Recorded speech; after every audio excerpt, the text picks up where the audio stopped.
Good evening. Welcome to this meeting of the Common Council of the City of Huntington for September 10th, 2024.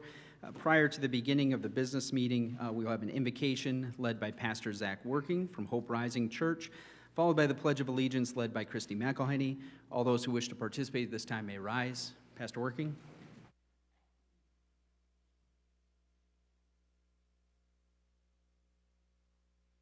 All right, would you pray with me? Father, we give you thanks and we give you praise for this day. We thank you for our mayor. We thank you for our leaders. Thank you for the time that they put in to lead this community. Pray for wisdom and guidance in all matters at hand. Those things that affect our city, those things that affect those who make up this city. So we just give you thanks for the work that they are doing and just ask for discernment in all matters. Father, we love you, we thank you, and we give you the praise in Jesus' name. Amen. I pledge allegiance to the flag of the United States of America and to the republic for which it stands, one nation, under God, indivisible, with liberty and justice for all.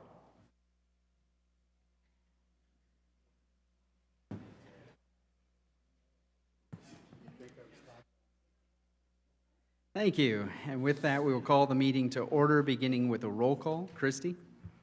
Brodigan. Present. Chapman. Present. Felton. Present. Funk. Present. Johnson. Here. Pike. Present. Rensberger. Present. And having established a quorum for the conducting of city business, we'll move along to the first item on the agenda this evening, consideration of the minutes from the August 27th meeting. Is there a motion to bring those to the floor for consideration and adoption? So move. Second. We have a motion and second regarding the minutes. Any further discussion or consideration by council members?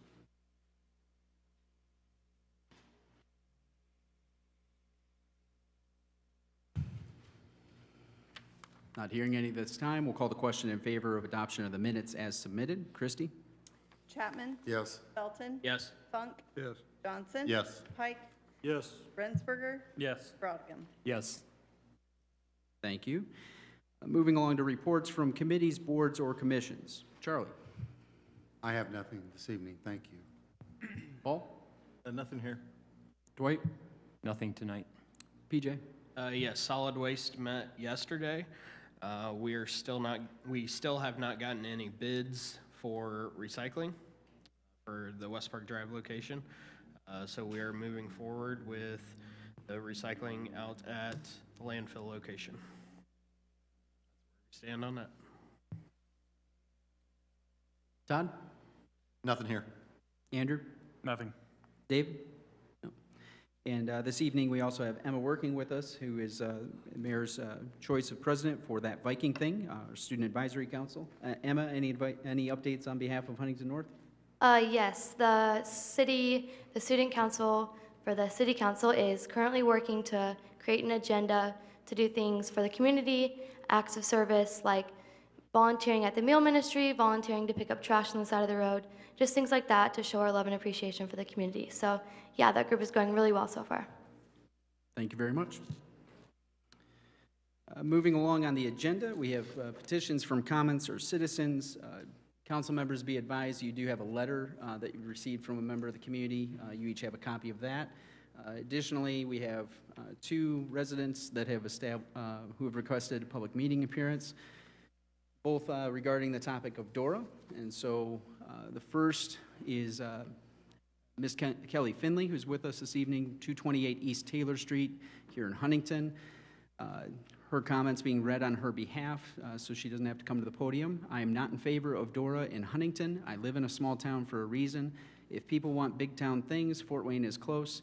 Downtown Huntington has 13 plus places to drink. I don't feel this is something to brag about. Please think of our police and families and vote no to DORA. So that is received by council. Additionally, then, we do have Dr. Tom Ringenberg to address council on this, and so I'd invite Dr. Ringenberg to step forward. If you state name and address for the record, and you'll have 2 minutes to present to council. Council may have questions to follow up, but go ahead, Dr. Ringenberg. Yeah, I'm Dr. Ringenberg. Good evening. I live at 1230 Waterworks Road. I want to thank Mayor Strick and the city council members for the opportunity to speak. I want to express my opinion on the designated outdoor refreshment area proposal, commonly called DORA. Anytime we hear a description of something that sounds reasonable and good, we need to actually determine how it affects our community. DORA allows open containers of alcoholic beverages within set boundaries of the city during our special events in Huntington, such as Huntington Heritage Days, 4th of July, Christmas Eve, Christmas, New Year's, music in the city events, and more. I'm opposed to DORA proposal for the following reasons. If alcoholic beverages are present at Huntington public events, there is less appeal for families who enjoy attending festivals without the presence of alcoholic beverages. Our family has found that non-alcoholic beverages are safer, more trusting, and friendly. Alcohol is a gateway intoxicant leading to addiction, crime, and potential brawls. Why would we want to promote such behavior in our community? Why do we want to increase acceptance of open alcoholic beverages and promote the resulting harm it brings to our youth and those with addictive tendencies? The DORA proposal would label Huntington as a community lax in protecting the health and safety of its citizens at our special events. Venues that provide alcohol have increased insurance costs associated with them. Policing boundaries, accidents, aggressive behaviors as a result of alcohol use will increase police priorities, make it less safe for Huntington residents. We need to make policing less difficult. Open containers at public events make it easier for minors to have access to alcoholic beverages supplied by people 21 of age and older by simply pouring alcoholic beverages from legal DORA containers into unidentified cups of minors. Our sister city, Wabash, said no to DORA, and so should we. Thank you for your time. Thank you, Dr. Ringenberg. Any questions or follow-up from council members? Thank you.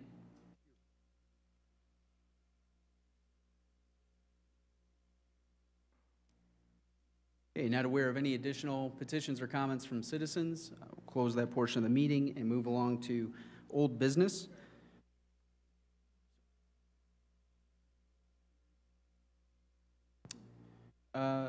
Yes, Dr. Getters, I'll allow you to broach. We could just go ahead and fill out one of those forms real quick if we still have one. Charlie, do we have any? Okay. Yeah, we just want your information so we get it on the record.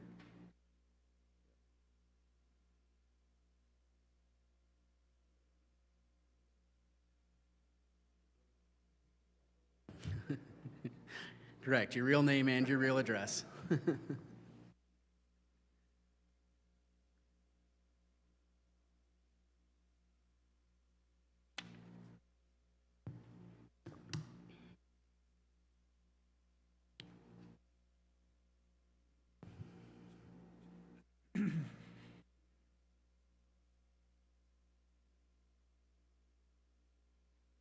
Mayor Strick and City Council for the opportunity to speak. Go ahead This and came to my- please state your name and Oh, yeah, I'm sorry. The Stephen address Getters, as 33 well. Stone Ridge Drive, Huntington. Thank you. And you have 2 minutes to address council. Thank you. Absolutely. I won't take even that long. I just came aware of this over the weekend when my wife informed me that. And I like Supreme Court Justice Kavanaugh. I like beer as much as anyone else does. But I think before the City Council casts their votes, they should consider some of the following questions. What effect will this have on the safety of our city and downtown during these holidays? Will parents be more apt or less apt to bring their children to these events if the proposal is approved? What advantages are there for the city of Huntington, and how does this enrich the lives of our citizens? What effect, if any, of this will have on the crime rate of our city? By the city approving this, is it merely a way to collect more taxes from the downtown bars that will be having more business? In order for the City Council to answer these and all other questions raised by our citizens, a thorough, non-biased study should be conducted on the effects of other like-sized communities that have adopted this proposal. Thank you. Thank you. Any questions for Dr. Getters? Thank you.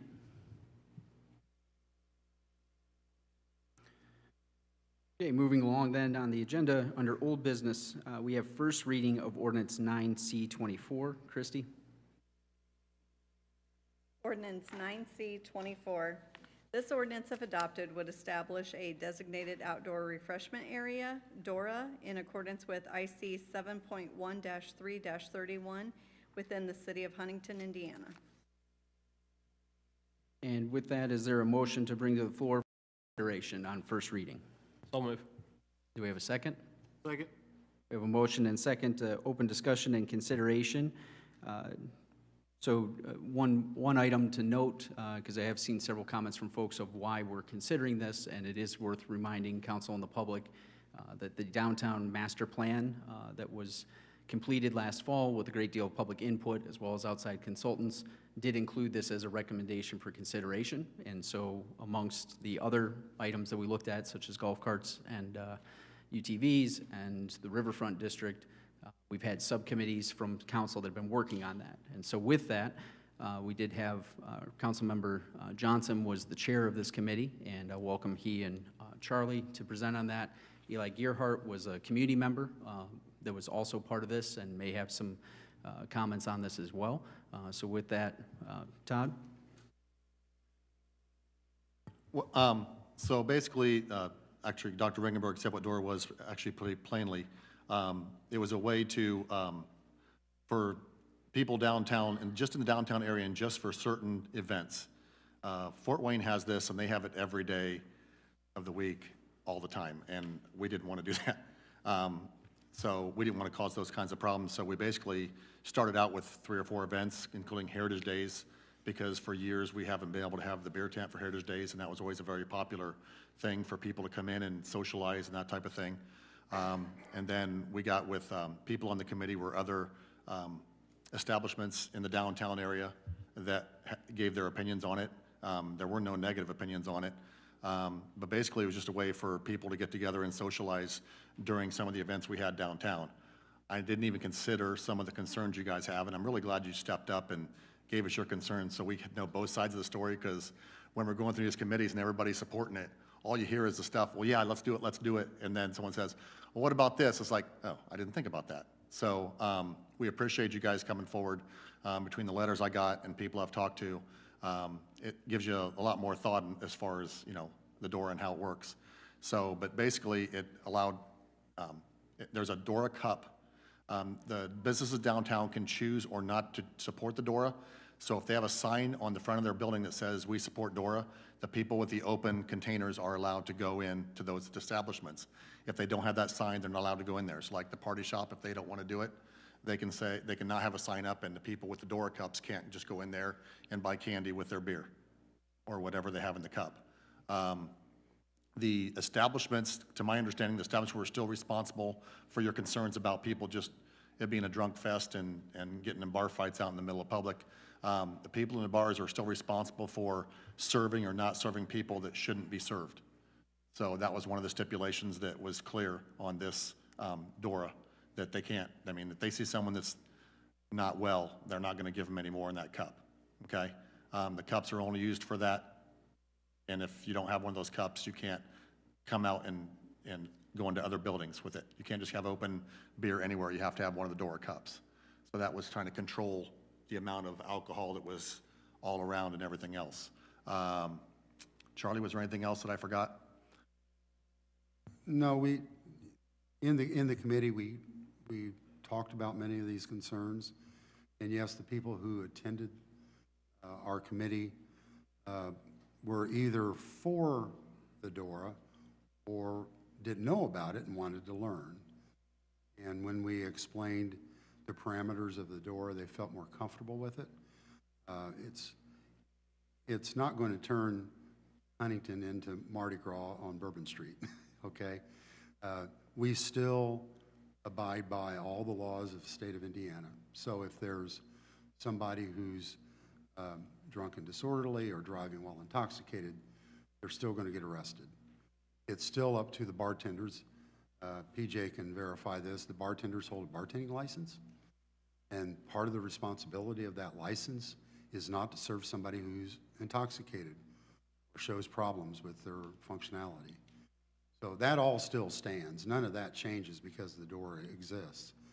I look at it a little bit differently, I guess. I appreciate the concerns, and I'm glad you brought them up, and I think that can be extended. Those kinds of concerns can be extended to our community absent the DORA. In other words, we do have people now who have substance abuse problems who need help. Whether we have a DORA or not, I don't think we'll have them drinking any more or less. They still have a problem, and it needs addressed. And I'm involved with organizations that help those people. I think that's what I would encourage everybody here to do. Now that you've brought that to light in this meeting, I think it's a good thing to let people know that we do have folks in our community that need help. We need to reach out to them and offer that help. But back to the DORA.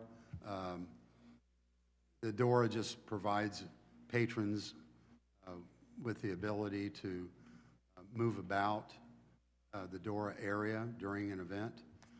And I know that there are 21 communities now in Indiana that have a DORA, many of them smaller, or several of them smaller than us. And I don't know that I've heard of any problems within any DORA. It's not to say it won't happen, nothing's perfect. So far, it seems to be something a lot of communities are adopting. And we had our draft ordinance down in Indianapolis for, what, 6 weeks or so, while the state looked at it. And the word is there were many other communities looking to adopt. So the state is looking at all these ordinances to make sure that they follow state guidelines. And the intent is that anybody that adopts a DORA does it safely. So, Yeah, I'd like to add to what Charlie said about us having laws. I'm sorry, I own Legend Sports Bar, for anyone that doesn't know. My bartenders have to administer who they're serving. If someone's overserved, well, if someone comes in and looks like they've been overserved, we do not serve them. That's part of our rules. That falls on the bartenders, that falls on the bar, and that falls on me. So I tell them they have to control this.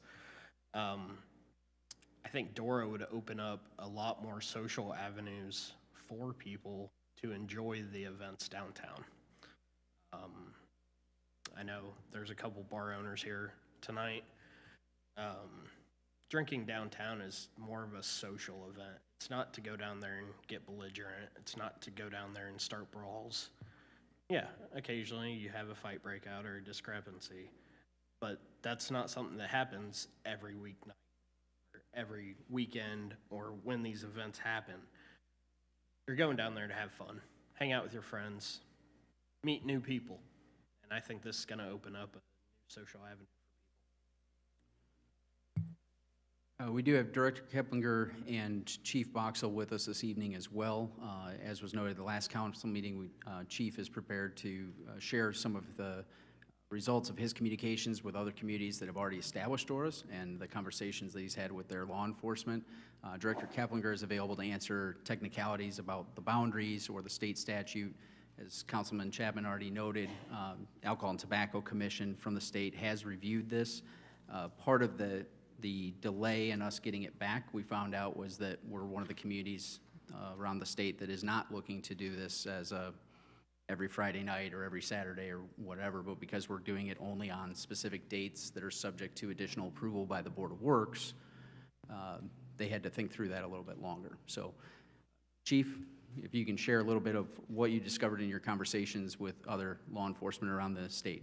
Yes, good evening. If you guys have questions for me outside of what I'm going to talk about, feel free, and I'll try to answer those for you. Obviously, this is something new to our city and unfamiliar to me in law enforcement. It's not something that we deal with every day. So obviously, I will say this too, throughout my law enforcement career, the downtown atmosphere, much like PJ just mentioned, has changed drastically in the last 2 decades. You know, we had an establishment here locally just across the street from the PD that is now a nice restaurant that used to be known to law enforcement as the Gun and Knife Show because we responded there regularly, and that's what we encountered on a very regular basis. And when I say regularly, I mean every weekend. Thankfully, in our community in 2024, that's no longer the case. Not saying we don't respond to calls downtown, but in that fashion, that's not typical as to what we see. But in trying to reach out and gather more information from other communities that have DORAs, like Charlie mentioned, this is relatively new to the state of Indiana. So there's only 21 across the entire state. That's not a big number. So what I did was I took it upon myself, and as Mayor Strick and I spoke about it, to try to just gather real information from those communities and their chiefs of police and their officers that are on the road and what they're actually seeing and experiencing. And to be quite honest with you, what I gathered from them is very, very little negative feedback in regards to the DORA. A lot of them, you know, went into the DORA with legitimate concerns, much like I think we've heard expressed here this evening so far. But the truth of the matter is what they have seen, at least to date, and again, it's all relatively new. Most of them have only encompassed one summer's worth of activity with their DORA, but it's been very minimalistic. Now, some of that, I think, can be attributed, and I'll share some of the comments that I've received from some of these folks. I spoke to the chief of police in the town of Yorktown. He expressed to me that they have, much like our Music in the City events, they have a Friday night concert series downtown Yorktown. And he said they've experienced zero issues with that. He attributes some of that to the fact of, much like what Councilman Felton just mentioned, that you know, it's more of a social event.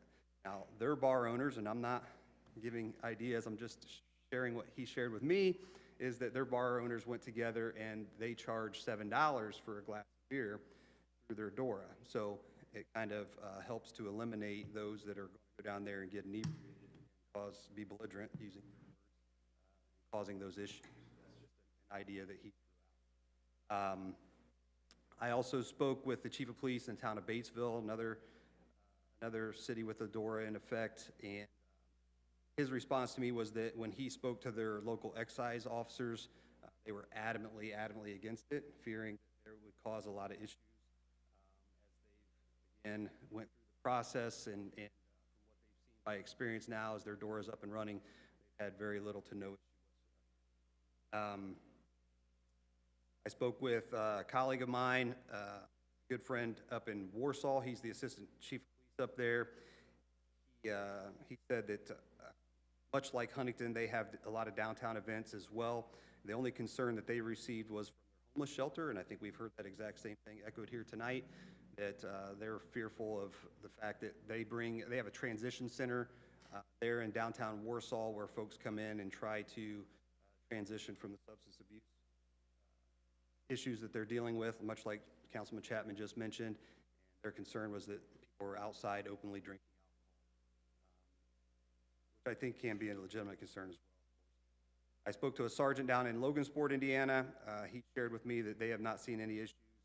Very familiar. He works second shift and very familiar with their DORA, but he couldn't just find any issues that they've had as of this point. The last one that I thought was interesting, and you guys might laugh at this a little bit, but I spoke with the office staff down in Shelbyville. They've had a DORA for quite some time. The only issue that they have ran into, if there is one, is excessive littering and trash, specifically in their parking garage. They wish, as we've all talked about and joked about the need for a potential parking garage in downtown Huntington, what they share with me is that they wish they didn't have one. So otherwise, they really have not seen any issues with the parking garage. Other than that, if you have specific questions for me that I can try to answer for you, I'd be happy to do. You know, that's another thing I'd like to add to the amount of littering downtown currently with broken bottles is insane. So people being served a drink in a plastic cup and taking it outside, I think that's going to help downtown actually clean up some of the trash too. Just throwing that out. Questions for Chief Boxell? Do you see any issues with enforcement as far as, are you going to have to pull extra officers off during the before, or well, not by 4 hours, but the after hours when it shuts down, to monitor, to look for, you know, because once the way it's written, once the time is done, it's a certain time period. So like if it ends at midnight, there is no more open container. It's illegal just like it was before. You can't drive with them. You can't walk around with them after a certain time. It's a certain just amount of time on a certain day, and that's it. And that's why we did it that way, to try to limit the free-for-all that could happen if, you know, if you're not controlling it. So do you see any issue with, you know, your staff keeping up with the additional, because it's different, because it's in a gathering? A couple of things there, I would say. Traditionally now, when we have special events downtown, depending upon our staffing levels, we try to limit people from being able to take days off for those particular days so that we can have additional officers on the street. We do ask our supervisors to assign officers to walk the mall, so to speak, like we used to do way back when, specifically just for that officer presence to be present in downtown. I will tell you too, you know, the other side of that, and I think this is up for consideration, or maybe Mr. Hartberg can elaborate a little bit, but for those special event applications now, when we allow alcohol in specifically the Sunken Gardens for like wedding events and whatnot, we are requiring them to hire an off-duty police officer. How that would look in this situation, or if even possible, to be quite honest with you, I don't know how that works. That would be more for him, I think, to look at and help guide us through that process. Is it a concern or a potential concern? Yeah, I think it can be, depending upon the event. It's much like anything else, right? When we fill up the football stadium on Friday night and the school corporation is paying 3 officers to be up there, is it enough?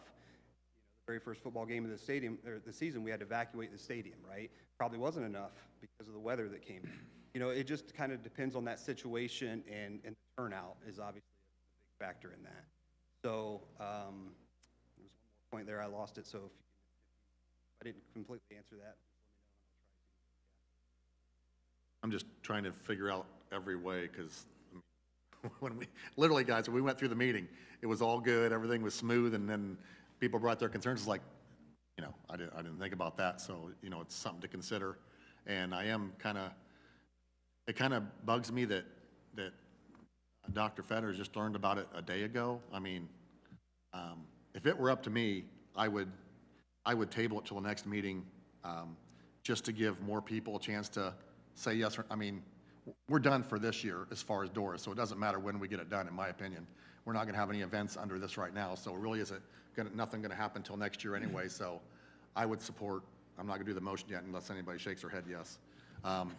But I would support tabling just so more people can give an input, because, I mean, if people are just learning about it now, they didn't get a chance to say anything, I at least want them to be able to voice their concerns before we do something, you know, that could affect them or something that they fear, or at least explain to them what it's really about so they can be more comfortable with what's happening.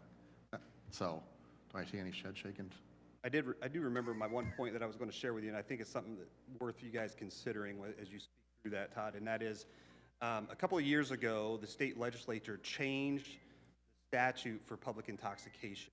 So from an enforcement standpoint for us, it was formerly, if we found someone that we believed to be in an intoxicated state in public, then we could arrest them as long as they were on public property, be it a downtown sidewalk or what have you. In today's language, that statute has changed, and the exact verbiage is the person has to be endangering the person's life, endangering the life of another person, breaches the peace, or is in imminent danger of breaching the peace, or harasses, annoys, alarms another person.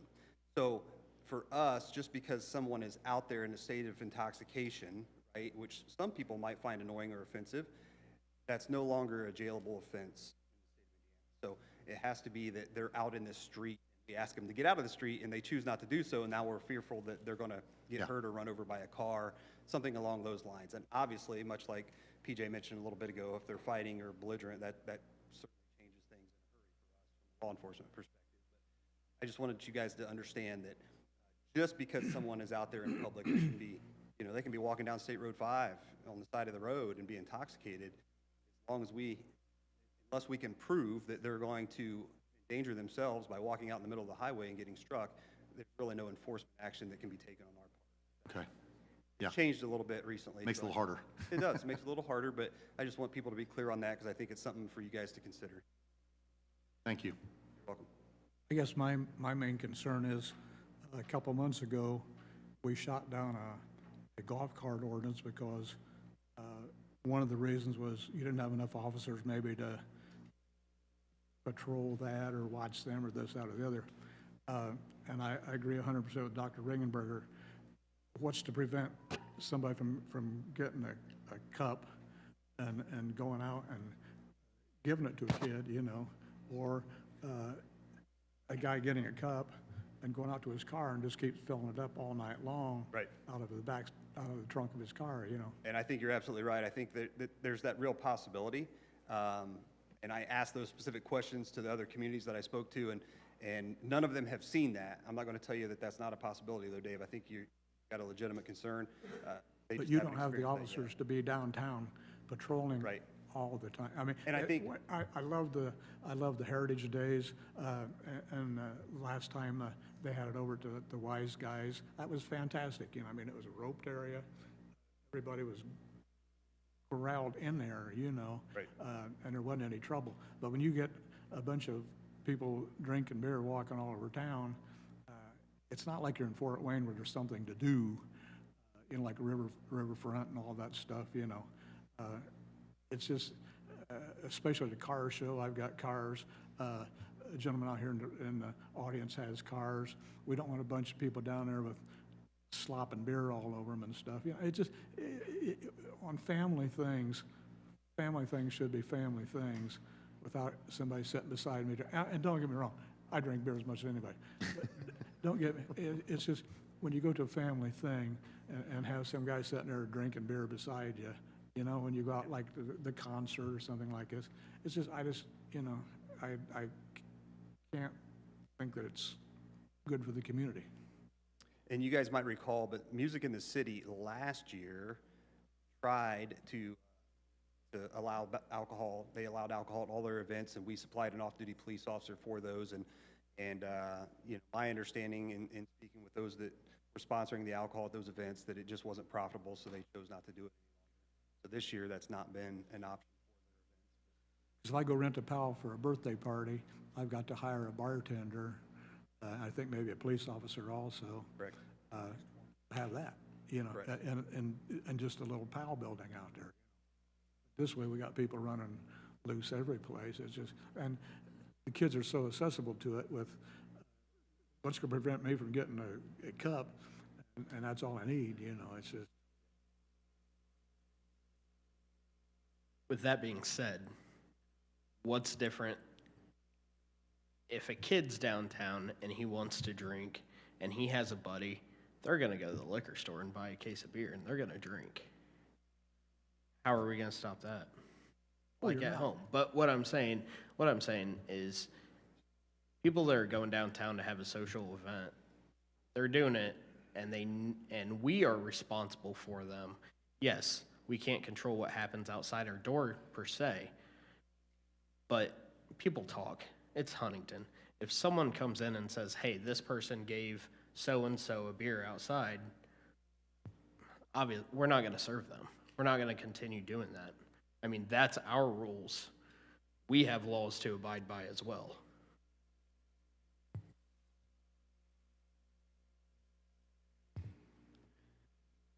One technicality to note too, for council's benefit, is the question around events. So the way the ordinance has been drafted and approved by the ATC, it authorizes during those events, they needed specific dates. It doesn't necessarily authorize the entirety of it, and it doesn't mean that it's automatically there. It still requires the event organizers to submit an application to the Board of Works saying, we want this at our event. So, for instance, the example of a car show, if the car show organizers don't want it there, it would not be in effect at that point. If the Broughton Beer Tent is offered again, it could be in effect just during that portion of Heritage Days and designated by the event. So we've still maintained pretty strict controls on this, which is part of the reason why ATC was taking so long to take it under advisement and consideration. So this is just getting the paperwork part out of the way for the approval. The organizations that have the functions can pick whether to do it or not. Is that what you're saying? Correct. They So still just 'cause we're approving it require for these things doesn't mean further they're approval. automatic. Yes, Okay, they still require further approval okay. I Is would that sim- through us or through Board of Works? through Board of Works. Okay. I would simply echo the mayor's sentiment. If, from the ordinance that you guys have drafted at the moment, if you choose to pass it, I like the baby step aspect of it, right? Much like you had already mentioned, it's not a free-for-all like the city of Fort Wayne every day. I'd probably have different comments for you if that's the way our ordinance is written. But And something else to keep in mind for the council. If it passes on this reading, we have another reading, so we can get more information from people between now and the next reading. And I appreciate a lot of the concerns. Yes, I don't look at the door, particularly the way we have it written, as being quite so scary as some might think. I guess I have more faith in our patrons downtown. In my mind, what I see is somebody's at Wise Guys, they've got a half a glass of wine to drink, and they want to go around the Brick House, and they want to take their wine with them. Well, they can pour it in a door cup, and they can go on their way. That's kind of how I envision it. I don't see people going and just running into a restaurant or a bar and grabbing beer and running back out again. Just to clarify in that hypothetical, that is actually not authorized by the state rats. statute. Well, then we got to work on this ordinance. A Dora cup has to be the sold beverage. You cannot take a beverage and empty it into a Dora cup. But Okay. that's on us as Good, that's good to know. bartenders And that is owners. So if- statewide, all Doras. So if you're thinking you want to go leave Wise Guys for the Brick House, order in your Dora cup to start with. Okay, so you got to figure out how all this is going to work. Chief, thank you for doing some work and doing some discovery for us. It's been helpful. Further question or discussion from council at this time? Eli, as a member of the committee, if you'd like to come up and address it, you can.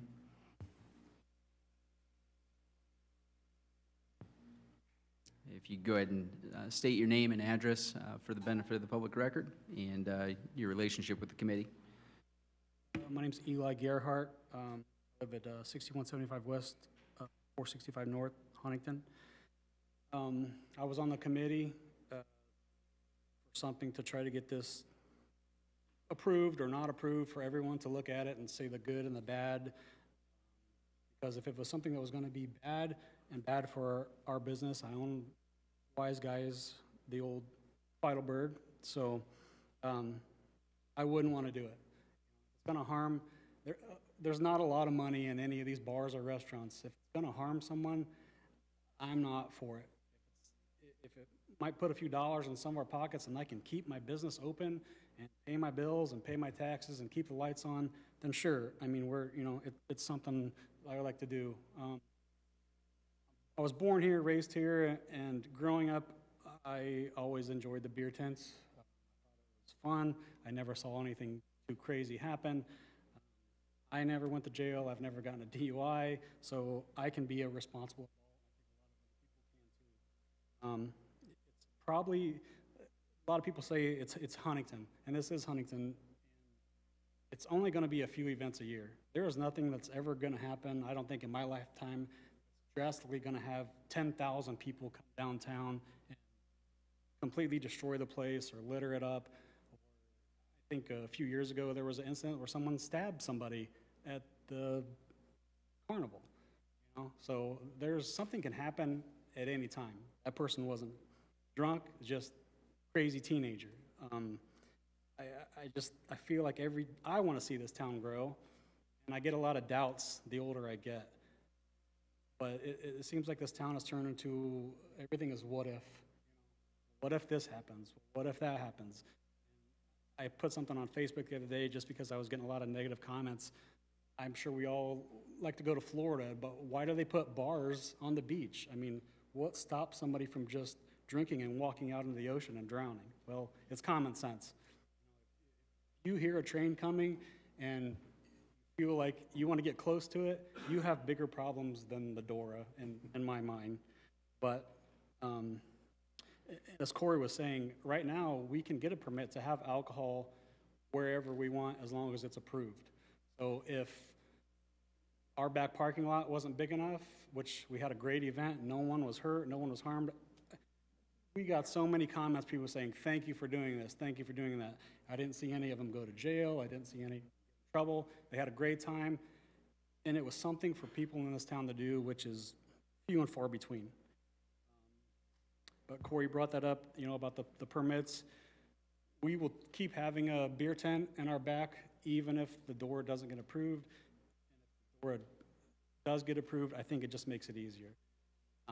Dave is right, I do have some cars that I wouldn't want someone sloppy drunk walking all over them or spilling stuff on it. But they could easily be drinking at home, drinking in a bar with the wrong bartender, and get sloppy drunk and come out and do the exact same thing. So that's just, I think it's a positive thing.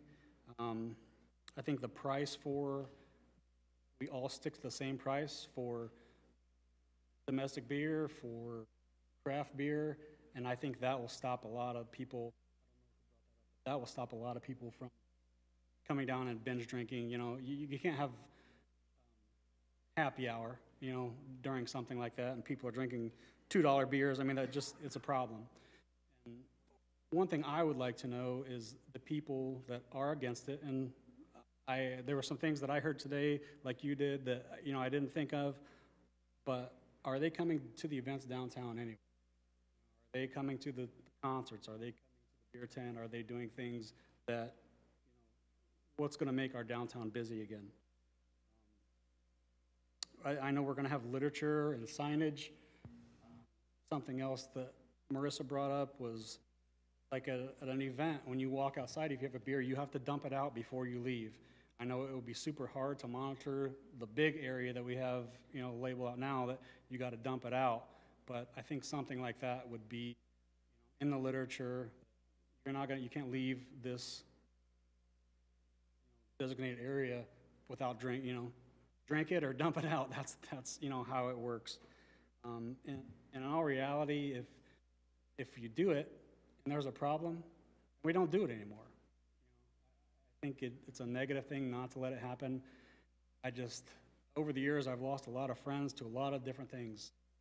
Alcohol, sure, you know, prescription drugs, sure, you know, illegal drugs. I would hate to know how many people are driving around right now under the influence of something that we would definitely not want to know about, or we wouldn't want it to be happening. You'll never be able to stop that. Somebody can grab their prescription out of their dad's cabinet, they can take it, they can drink beer. The wrong dad could fill somebody's cup up with vodka and send them out the road. I mean, I just think living in fear and with what ifs just will never make the city grow. That's my opinion. Anybody wants to ask me any questions, how the beer tent went, I'd be glad to answer it. That's it.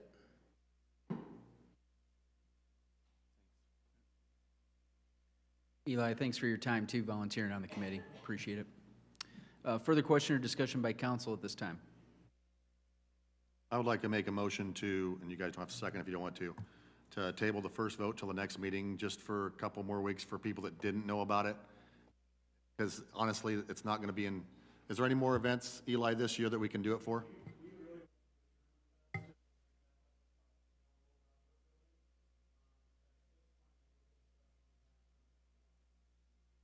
When was that? When would that be? October? Well, and this is the 1st of September, so it'll be done before then if we do 2 votes. There's more to it than that. Yeah. Yeah, this would not be implemented until next season. When Eli reached out with the question about the date, we already advised to go ahead with a special event permit and operate under normal rules. So there is no rush on this right now? There's no rush. Okay. So I made the motion. If anyone wants a second, or if you just want to go vote on it, we can do that too. We have a motion to table. Is there a second to table? I'll second it. Yeah, we have a motion and second to table. Discussion and consideration of the motion to table. I think this has been publicized quite a bit, to be honest. I mean, I got interviewed by Wayne 15 about it. It's been in the news. I think we should vote now, like Charlie said earlier. We can have the second vote at the next meeting, and we can decide then. People can show up at that meeting and voice their opinion then, and we can make our final decision next meeting. Further comment or discussion on the motion to table? I thought I was the only one interviewed by Channel 15. No, I had a video, didn't you see? I understand what you're saying, PJ, but a couple of more weeks isn't going to matter at this point because it isn't going to happen until next spring. We have to create the signage. There's just a lot of administrative and things that have to happen between now and the time if a door is adopted for it to go into effect. So it's not going to be till next year kind of time frame. So yeah, I would support tabling it for now. Thank you. And the reason I asked to table it is because when he said he just learned about it yesterday, there's no big rush on it. And when I first came on council, everybody says, oh, you're going to be a rubber stamp for whatever they do. And it's like, nope, I'm going to think about things and I want to make a right decision for our community. So in order to do that, I think more time for people to give their positive, negative input is a good thing. Since it's not a rush, why not just let them give their input to you? And if they want to say, why didn't you vote on it already, PJ? Then they can say that too. It's okay. So that was the reason why I wanted to table it, just to give everybody a chance to think about it and think about all the different reasons why we should or shouldn't do it. So. New comments or considerations from council regarding the motion to table? This will be no surprise coming from a recently retired professor, but I would encourage council members to do a bit of more research. Read up, Ohio has had this for a while longer. Some nearby communities have adopted it. I'm familiar with one in Northwest Ohio that's had it for a while, and it's really transformed. They have a very small area, but it's actually physically changed the area because merchants have created outdoor seating and all kinds of things. It's really improved that area, actually. So that kind of thing there are other factors that you have to think about when you're thinking about what's going on. It does increase foot traffic for downtown businesses or businesses in the area, that kind of thing. So there are, benefits to those businesses in those areas. So anyway, restaurants and all kinds of shops, even, they might not want people bringing a Dora cup into their building, but they've created outdoor spaces for their customers to sit in front of their store space, just because it creates more opportunity for people to be around their business, and then they might end up shopping there. So that kind of thing. So do some more research and think about it. Thank you. Okay, and with that, then we'll call the question on the motion to table. Christie, roll call. Felton, No. Funk. Yes. Johnson, Yes. Pike, Yes. Rensberger, Yes. Brodigan, Yes. Chapman. Yes. Okay, thank you. With that, the motion carries, and the item is tabled for the next meeting.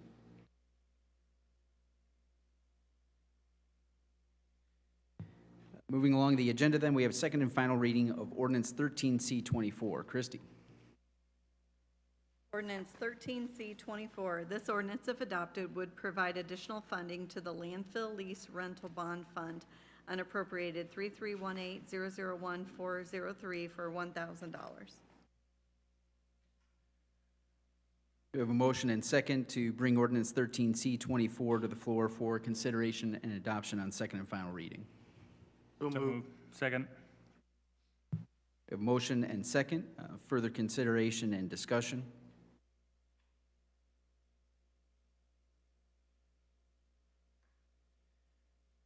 Not hearing any at this time, we'll call the question in favor of approval of Ordinance 13C24. Christie? Funk, Yes. Johnson, Yes. Pike. Yes. Rensberger, Yes. Brodigan, Yes. Chapman. Yes. Felton. Yes. Thank you.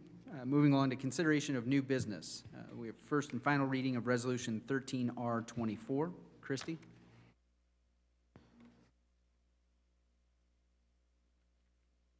Resolution 13R24. This resolution, if adopted, would provide the company with a property tax abatement for a number of years as determined by council for the installation of new manufacturing equipment, new research and development equipment, new logistical equipment, or new informational technology equipment as described in the company's statement of benefits personal property.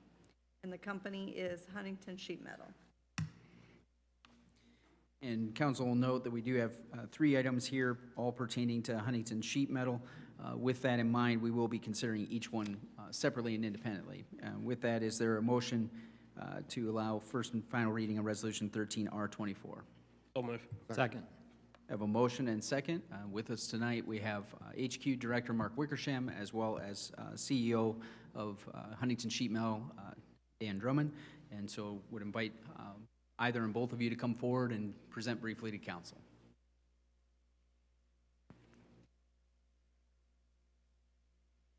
Thank you, Mr. Mayor. Thank you, council.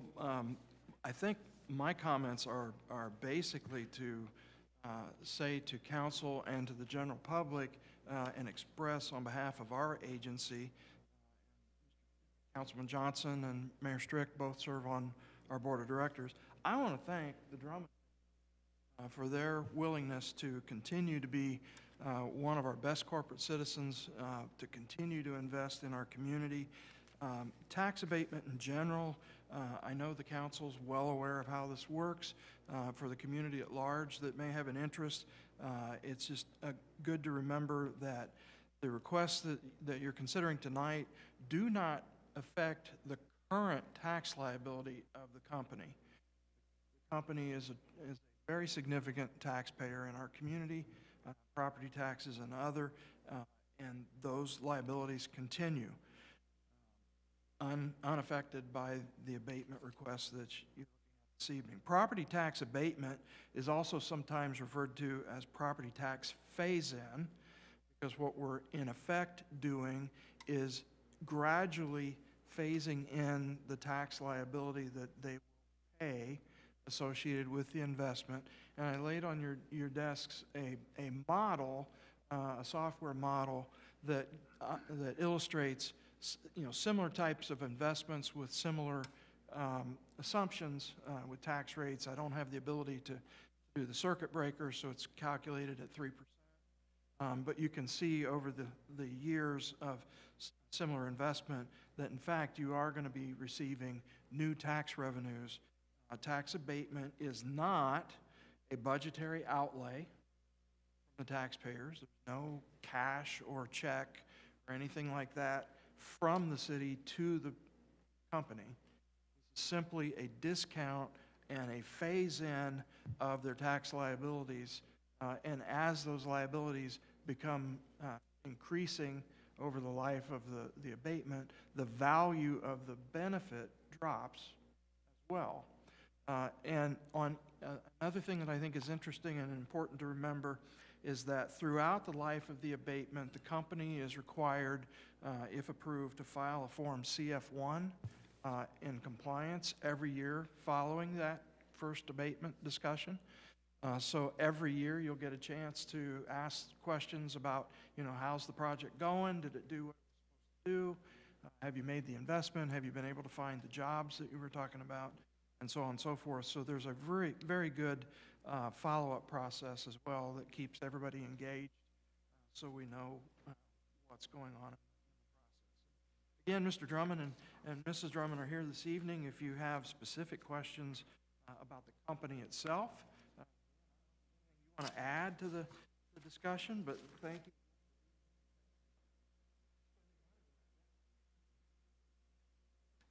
I'd like to thank the council and Mr. Mayor for consideration of the abatement. We are ready to move forward tomorrow with some of these projects. So the time's kind of the essence for us to move forward. This is actually an investment in equipment and real estate. We're looking to build a new 15,000 square foot maintenance building on our campus. We're also intending to expand the existing facility 10,000 square feet. So we got a total of about 25,000 square feet of new space for our operations. Happy to answer any questions. You're not getting rid of the baseball field, are you? No. Oh, okay, good. I played on that field. No, we're gonna hang on to that. Yeah, that'll torpedo it real quick, right? We just want to thank you for everything you do and taking time out of your life to come up here tonight. We appreciate Not a that problem. very much. Thank you, thank you. Happy to do it. Further questions for Mr. Drummond? Thank you. So with that then, we have first and final reading of Resolution 13R24. Council members, any discussion or consideration you wish to share at this time regarding that?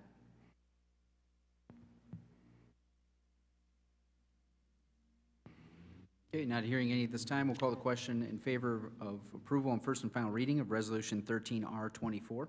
Christie? Johnson? Yes. Pike? Yes. Rensberger? Yes. Brottigam? Yes. Chapman? Yes. Felton? Yes. Funk? Yes. Okay, and as noted before, the next two resolutions are also related to the same discussion and items around the investment. With that, then, we have first and final reading of Resolution 14R24. Christie? This resolution, if adopted, would provide the company with a property tax abatement for a number of years as determined by council for the building addition as described in the company's Statement of Benefits Real Estate. This is under DKE LLC, which is part of Huntington. Is there a motion for first and final reading of Resolution 14R24? So moved. Second. Motion and second. Further discussion and consideration by council.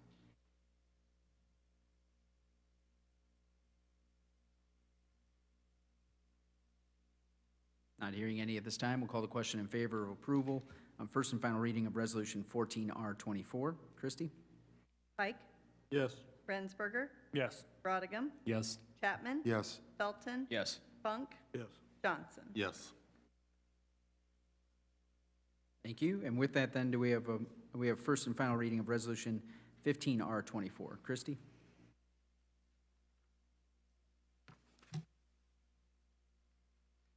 Resolution 15R24, this resolution, if adopted, would provide the company with a property tax abatement for a number of years as determined by council for the new maintenance building as described in the company's Statement of Benefits Real Estate. This is under Dan Barr. And do we have a motion for approval on first and final reading of Resolution 15R24? So moved. Second. We have a motion and second. Further discussion and consideration of Resolution 15R24.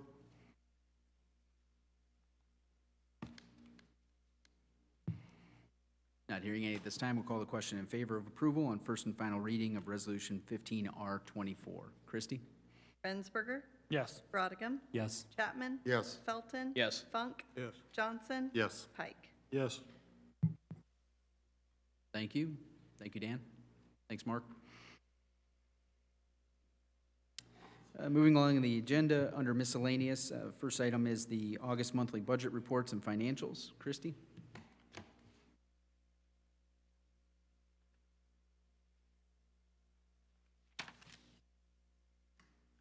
In your packet, I gave you the fund report. The funds are looking good and as of August 31st. And we have the individual breakdown of revenue and disbursements for each of the tax-rated funds, and then the seeded fund as well for as of the end of August. If you have any specific questions, please let me know. Thank you. Any questions for Christie regarding the financials?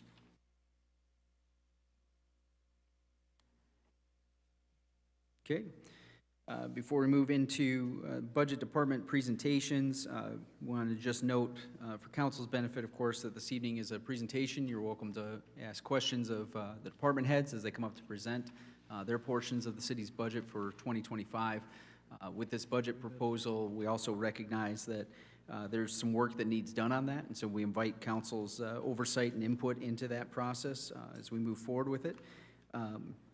In a timely note, I also do want to address that one of the residents during public comment during DORA raised the issue of additional tax revenues for the city. I'm not aware of any that would come as a result of it, but we will research that and get you a firm answer on that prior to the next meeting. With that, and before we kick off the department heads, council, just draw your attention to the letter I provided to you this evening in your packets. Huntington Common Council members As you will recall, we worked together to adopt significant wage increases for city employees in the 2024 annual budget adopted in the fall of 2023. Those increases have accomplished our primary goal of employee retention and bringing our wages back up to 2020 purchasing power by matching inflation. We created the space for those increases by backing out capital expenditures in the 400 series from the budget and utilizing additional appropriations throughout 2024. In the 2025 budget I'm submitting to you for your consideration, it presents a significant increase of 8.92% over 2024. It is fundable after review by the Indiana Department of Local Government Finance. As it is currently presented, it will require us to fund portions from cash on hand rather than new revenues. There are several factors driving the increase. Reintroducing the 400 series capital projects into the annual budget, proposing new staff, an additional police officer, an additional firefighter, a city forester role funded via reimbursement from a 4-year USDA grant, a facilities and maintenance position, expanding our HR compliance role from part-time to full-time, and a 5% wage increase for all employees except City Council and the mayor. Annual inflation has been approximately 3% this year, so 3% of that would be a cost of living adjustment. A 2% performance increase over cost of living is also worthy of consideration. While I think these are reasonable and justifiable, I recognize the concern of operating a budget deficit for even one budget cycle. As always, I look forward to working with council to adjust accordingly to make the best possible use of our limited resources. In addition to this letter, a few additional comments for council. One of the other factors driving the increase for us is we were notified earlier this year that the county highway, where we have an interlocal agreement for fuel, they are replacing their fuel tanks, and so their maintenance charge that currently is a surcharge of a nickel a gallon will be increasing 50 cents next year. So that's an increase of about $37,000 for us across all departments. As we look at proposing new staff, we also want to recognize that the city had 180 staff in 2012, and through the years, as we've revised and identified opportunities for working more efficiently, we currently have 138 staff in 2024, and so the roles that are being proposed are based on our review of the work and making sure that we continue to distribute the workload. Final notes. The guidelines that we have from our financial advisors are, of course, to encourage and maintain a 17% reserve across the rainy day fund, which currently has a balance of $729,000, and our general fund. We, of course, need to have $1.9 million in general fund to maintain that goal of 17%, and we are well ahead of that. So we are in good financial shape. Our current increase is 8.92%. The State Board of Accounts has authorized 4%, and so the goal that I would encourage council to pursue would be a reduction of 4.92% on what has been submitted and presented, and we'll be discussing this evening with you. There are two recommendations the administration would encourage as we move forward at next meeting's consideration. One would be to reduce the appropriation for insurance that is currently at $9,000 per employee, to reduce that to $7,000 and have a targeted run out of the reserves on that fund, which we do have a healthy balance in.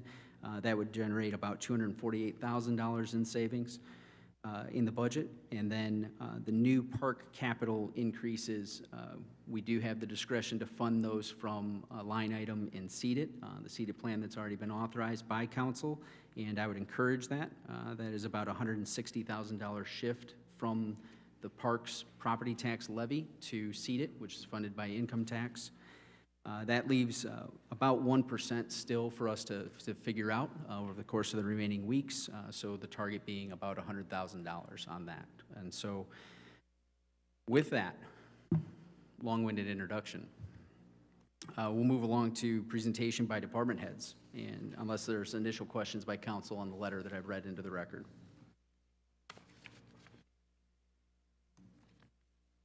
Not hearing any questions at this time, then we'll move along to our first department presentation, and so invite Scott to come forward and present our aviation budget for 2025. Good evening. Scott Nicola, the airport manager for some of you I haven't seen yet, but just a couple updates. As some of you know, we had a loan with the city through the riverboat and we are completely paid off on that ahead of schedule this year. So that was a good thing to knock off the belt there. We've been in our final stages of just finishing some terminal and hangar building maintenance, ground maintenance. So next year will be kind of our last phase and a multi-year process of just revitalizing a lot of the equipment, buildings that we have out there. And then we are working pretty vigorously to get all the pavement up to speed on crack sealing and seal coating, so we can protect our asset out there for a long time. So that's kind of what we've been up to the last year or two. Upcoming, we are still working on on the design of a new corporate hangar that would allow some bigger aircraft to use our facilities, and bigger companies maybe to be based at our facility. So we're in the planning process of that next year or the year after. Hopefully we can start. Most of that funding will come through federal grants and our own capital that we have in-house. But just to kind of let you know, I'll keep it relatively brief here.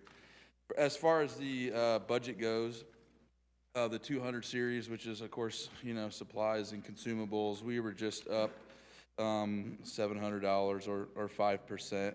And then if anybody has a question on anything, stop me. I know we've been here for a while, so I'll try to make it brief. On the 300 series, the FBO is our company's contract. We have a 3% cost of living adjustment, so that's why that increased $3,900 there.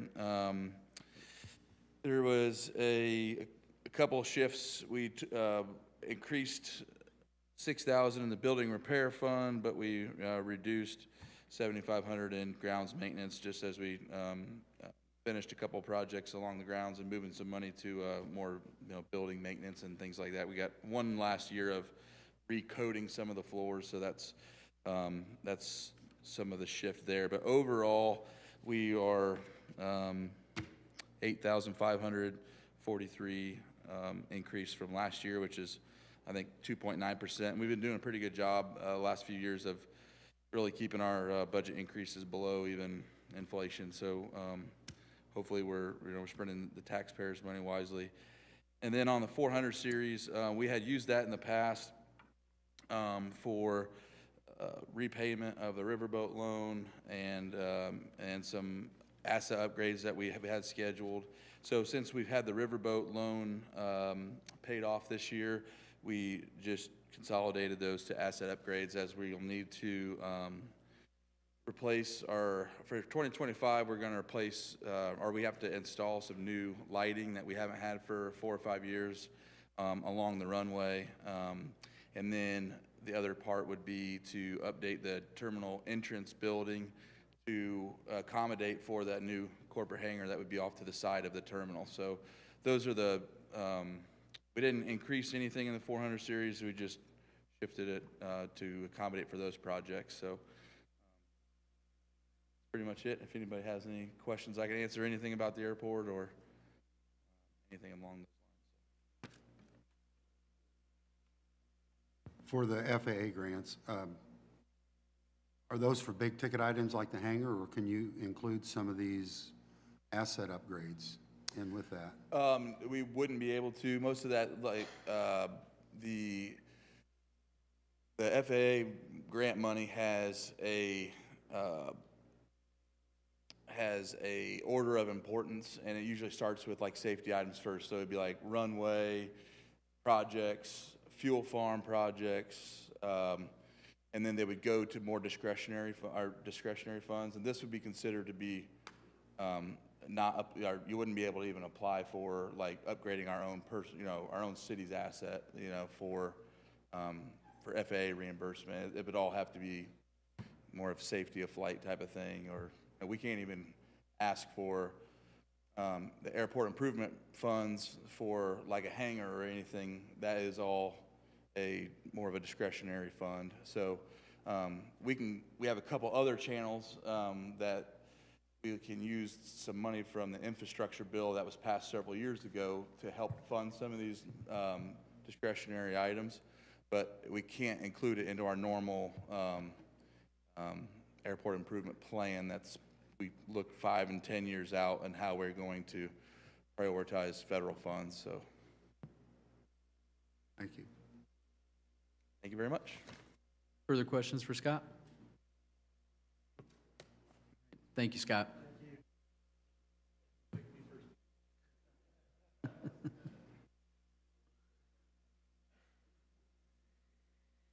Next up, we have Chief Johnson here to present on the Huntington Fire Department.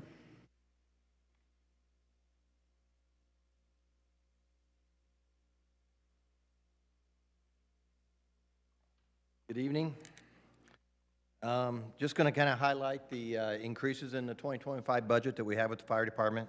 The first is that, as the mayor talked about, adding a firefighter to our department. I'd like to make a change the command structure in our department. We currently have administration as the fire chief and fire marshal. What I would like to do is add another administration position there and then rename the fire marshal's position. By doing this, it would add one more firefighter to the department to fill the position that was from the promotion. My proposal is to have a fire chief, an assistant chief of operations, assistant chief of code enforcement. Code enforcement would be the current fire marshal's position, and that wouldn't change the duties that he has. The assistant chief of operations' main responsibilities would be to help out with the day-to-day operations of the department and also oversee the maintenance of the stations, the apparatus, and the equipment. He would also help the code enforcement, assistant chief of code enforcement with the investigation of fires to help take some load off of him for that. Current fire marshal's position in the past has helped out with these duties with the fire department, but that takes away time from his day-to-day operations and responsibilities of code enforcement and inspecting over 760 buildings in Huntington. He also performs building plan review for new and expanding businesses, fire prevention, and investigation of all our fires. So this is something that we've been really needing to do for a while. Since I became chief, we've just had more urgent things that we need to take care of. We've managed to work through and get these things done, but now the increase in our roles and responsibilities over the last 10 years, the need is there to do this. And since we're adding the title of assistant chief to the administration's position, right now our crew chiefs are actually called assistant chiefs. I'd like to change that to name them from assistant chiefs to battalion chiefs. This aligns more with the fire department responsibilities of that duty, and this is just a name change only, just by title. That's pretty much at 111. Next, in the 100s is overtime. I'd like to increase that by $10,000, and this is just needed to maintain our minimum staffing requirements that we have. Next, jumping down to the 200s, 221 fuel. As the mayor said, we're just trying to keep up with the rising cost of fuel, and we've upped that $5,000. Next line to talk about is 230, and that's fire equipment. I've had $5,000 in that line item. That's a new line item for me this year. It's just to help me manage my budget a little better. I'm going to add this use this to replace equipment that we use on the fire. And then kind of 300s is just all pretty much the same, and I'll jump down to our capital projects and the 441s. Motor equipment. As you remember, last month I came to you and asked for appropriations to pay off our 2021 Pierce. So this increase of $25,000 takes over that lease payment for our 2024 Pierce, which actually was delivered yesterday. Have it sitting in the station, hoping to get in service very soon. But that is for the lease payment, and that'll be there for the next 4 years, is the increase there. And last is 443, our safety equipment. We increased that $26,000, and that's just to replace aging SCBA mask and regulators that we have. We're just trying to keep up with the maintenance and replacement of those items. Thank you, Chief. Any questions for Chief Johnson? Yeah, on the overtime, is it that much of a problem keeping up, or are you just trying to stay ahead on the budget? This last year, we're in the red right now, quite a bit, just due with some unexpected retirements and having to keep our staffing up. We send recruits every year to the academy, and when we send recruits to the academy, it gets our staffing down, so we have to call in overtime to cover some of those shifts. Hopefully have 3 recruits go in academy after the first year.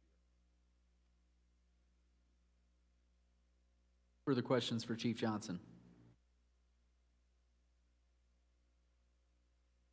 Thank you, Chief. Thank you.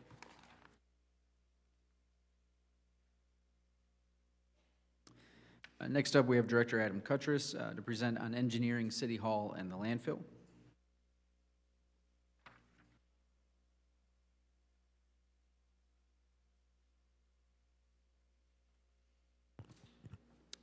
Good evening. I'll go ahead and start with the engineering department. In the 100s, you'll see that that number is substantially higher than it has been in previous years. That being because 2 of the positions that the mayor mentioned in his letter would be being added under my department. The building maintenance, facilities maintenance coordinator position, that is something that my office currently handles when we have time for a lot of city facilities, or at least specifically this one, and then we offer assistance to the other facilities. So it kind of felt like that was my department being the best one to house that person. So their salary and benefits and everything would be added to underneath my department. The next one being the urban canopy specialist, the arborist, that is paid for as a reimbursement through the USDA forestry grant that we received. That was $1 million 4-year grant. In that is specifically called for the hiring of a arborist. The way that position works is we would pay their salaries at the normal pay schedule that we have, and then quarterly I would submit reimbursements to federal government to receive that money back. We had to put it in a department somewhere, and since I'm overseeing that grant and that person will basically run the day-to-day operations of that, it made sense to go in my office as well. The rest of the items in there is health insurance and benefits. So that's the big increases that you'll see there. The remainder of the items in my office you'll see is I'm actually decreasing each one of the other series by small amounts. The 200 series, the office supplies, motor supplies. It was a lot of looking at the past couple years of expenditures and decreasing a little bit in one line, increasing in another based on our expenses that we've been seeing. So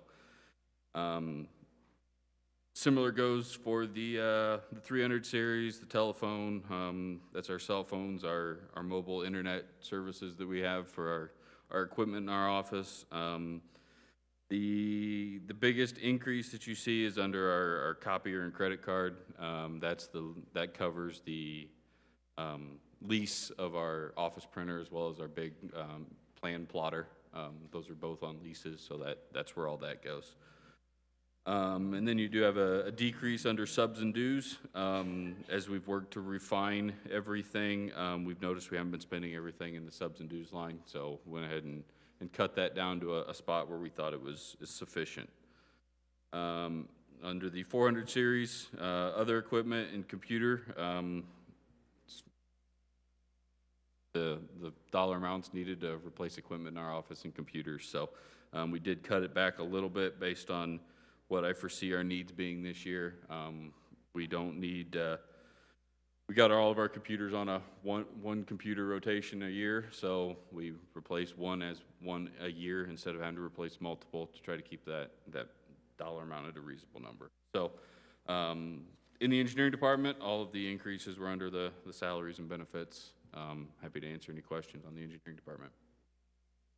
Is the facilities person part-time No, that would be a full-time position. at 18 grand?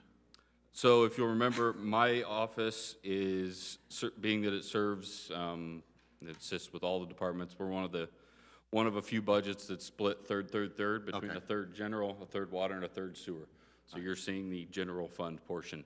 The difference there between that and the urban canopy one is It would have been a lot of extra complicated paperwork to pay for that position out of 3 areas and then submit reimbursement, being that it's paid out of 3 funds. So Christie decided that the best option would be to pay for it all out of one. That way it was paid for out of one, it could be reimbursed into one. That's why that dollar amount is significantly higher than the other ones. So when you get reimbursed, where's the money go? It'll go back into the general fund. That's why this is the general fund portion. So instead of having to receipt it back in and forth out of utilities. Thank you. It was a cleaner process this way, as clean as we can make a federal grant. And looking at that canopy specialist. Yes. What's the scope of their work? Are they going to be available to counties and township and other people just besides the city? The intent is primarily for the city. They will oversee the planting of all of the trees that we've specified into this, as well as starting up and managing a city tree nursery, so that we can essentially start to develop our own inventory of trees to replant throughout the city in the event that we cut one down for a project or such. So they'll do a lot of that, as well as managing any volunteer stuff related to that, and then obviously assisting with the overseeing of the grant. They would be available to assist the general public as well with tree-related questions and all of that stuff. Okay. So that person starts in January? That would be the intent. We would look to hire somebody that starts in the first of the year as part of the first cycle of the grant. So we have to do all that part? The hiring, the advertising? Yes, hiring, we all still that have to part. do all of that, yes, correct. Okay. Thanks. With no more questions on engineering, I'll move on to the City Hall. This one is, again, relatively very straightforward. Small decreases on a couple of lines. The other supplies line, that's just a miscellaneous supplies item for this building. We made a small decrease based on the fact that we haven't been expending all of it. As you look through custodial, electric, gas, water, all of those items holding the same based on our expenses that we've been tracking over the last 5 years. They've been pretty constant, so we're pretty confident with those numbers. Building and structure repair, we've noticed that our building, after having the entire envelope of the building re-tuck pointed and everything a few years ago, we're starting to notice some benefits of that, and we're not expending everything on the building and structure repair line. So small $2,000 decrease on that one. And then equipment repair, small decrease on that one as well. All of our troubled HVAC units and those kinds of things, having the city building elevator on a regular maintenance schedule has done a pretty good job at preventing any major expenses on those. So a $4,000 decrease there. Other than that, everything's holding steady in the city building line there. So I guess I could have asked this question of a lot of people, but I saved it for you, Adam. Okay. On the electric. Yes. Duke has a rate study in front of the IURC right now for 19 to 20% increase. Okay. I've noticed that some departments show an increase in electric, and in this case, it doesn't. Right. I just wonder, that's a significant increase in electricity. Do we pay a special rate because we're a public entity?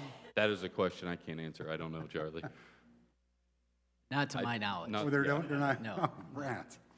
So we could potentially see if that rate adjustment went through. I don't think it'll go through at 20%, but it will go through. There's a potential, based on the expenses that we've been seeing. Still fairly confident that number is it's accurate. All right. Thank you. Okay. I'll move on to my last one, the landfill. Again, no major changes in the 100 series other than the potential for whatever salary raises council approves there. Everything else holds steady. Don't see any needs to increase our overtime or our part-time pay. Safety equipment, that line has been sufficient. Clothing allowance, all of that has been holding steady. So down into the 200 series, office supplies, we did make a slight increase in that of $50, just cost of all the stuff we need in the office. So we did, however, do a small, the landfill is probably going to be the only department that you see a decrease on the gasoline line. We have been continuing to bring that down as we see our operation since we closed the landfill. I was already preparing to do a slightly more than that decrease over what we've been expending out there. But with the proposed increases that we're going to see from the county, I did keep it a little bit, but we are still talking a $3,000 decrease on that line. Oil, we've been refining, again, it's just another one of our expenses. We've been refining since we've narrowed down our operations out at the landfill. So a small $200 decrease there, but then I did put that back into the house supplies. That's basically cleaning supplies and everything for the building out there and that equipment. So small increase there of $200. We reduced our attorney fees again. We've been slowly reducing those down since 2012 and 2022 and 2023. We just don't have anything out there that we need a substantial amount of Mike Harburg's assistance. So things have been going well on that aspect. The big increase you'll see in the 300 series is 316 other contractual services. That is the line that we use to pay SES Environmental. They're our environmental firm that assists us out at the landfill. They come out quarterly, new methane monitoring. They're out twice a year and do groundwater and soil sampling, stormwater monitoring, all of that to ensure that all of everything is in compliance with IDEM standards for a closed landfill. Their fees have gone up a little bit. So we hadn't raised that line as far back as you can see until we raised it a little bit for 24. Need to raise it slightly more to cover everything based on our expenses this year. Do have a small increase on the telephone. That is $500 increase there. That line covers the internet as well as cell phone and the mobile internet for our iPad that we have out there. And then as you go down, no other, looks like the only other increase is insurance. Everything else is a small decrease there on subs and dues and computers. So it's just a matter of refining again. So overall, nothing, no real major expenses out of the increases in the budget out at the landfill. Answer any questions you got on that one.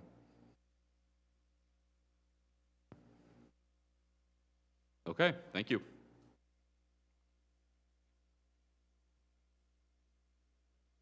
Next up, we have Street Superintendent Tim Bischoff to present street, city garage, MVH, and MVH restricted budgets. Good evening. Try to keep this moving along. 100s, nothing jumping out there change-wise. Obviously, as Chief Johnson mentioned, and the mayor, 200s. I am probably the largest diesel user in the city, so that we put up 5,000 additional this coming year due to the rate increases expected from the county. We did kind of offset that by cutting 500 from the household. Not needing, post-COVID now, we're not needing as many disinfectant materials as we had in the past. So that's just getting us in line with expenditures over the last 5 years. Moving on, yes, Charlie, I did cut electric. Oh, increased electric, sorry. I increased electric, sorry. Just, we are seeing, upticks prior to this rate increase. We decreased gas. Sorry, got ahead of myself there. So that helps offset that, along with computers. Last year, we had to replace 3 computers. This year, we're only going to have to replace 1, so there should be more than enough there to replace that. Much like the other departments, we try to do 1 every year, but we got on this strange cycle where we've got 2 in 1 year, and then it's 1, 1, 1. So that's where that change came from on that. And the other one is subs and dues. It's just everything now with the garage related. We have a subscription for this software, a subscription for that software. So it's just catching up, you know, on all of our software packages that we're required to purchase annually. Now we're in 400s, street and alley, street sidewalk, that has been dedicated sidewalk replacement monies, 75,000 for the last few years. Have not been having that many requests, so we dropped that down to 50,000 in the coming years. There's an uptick in people wanting their sidewalks replaced, you know, we'll get more money and move that back up. Next thing, in 441, under the motor equipment, out of the 225,000, 75,000 of that goes to our lease payment for our 2 new dump trucks that we received in 2022. We still have 2 years left paying on those. So 75,000 of that goes towards that. The other 150,000 is towards purchasing a newer bucket truck. We found out that bucket truck manufacturers quit making OEM parts after 15 years. So it's kind of hard to get parts. Our current truck is 17 years old, and we're at that point where we either replace it now, where we can still get a decent trade-in value, something newer, or we run into the issue of possibly not being able to find parts if something was to break. That's what that increase is. Questions? Yeah, I'm trying to remember from last year. Why was it that we took, was it just because you had so much capital built up in the sidewalk and street that we didn't have any money budgeted for last year? For some, there should have been 75,000. I'm not sure. Maybe that ended up on Christie's printout. There was 75,000 in that line item last year. I think we just went for additionals for capital for this year, 2024. So he's gone for the additional for the sidewalk and street. For his lease payment, I'm not sure why we took that out, but well, the lease payment must be. Yeah, it was, for some reason, I think that just got left out of the sheet. Yeah, but it's, yeah, it was in there. Okay, I was just curious because that automatically shows a 50,000 increase. Yeah, shows an increase Right. when it's actually, yeah, $25,000 decrease.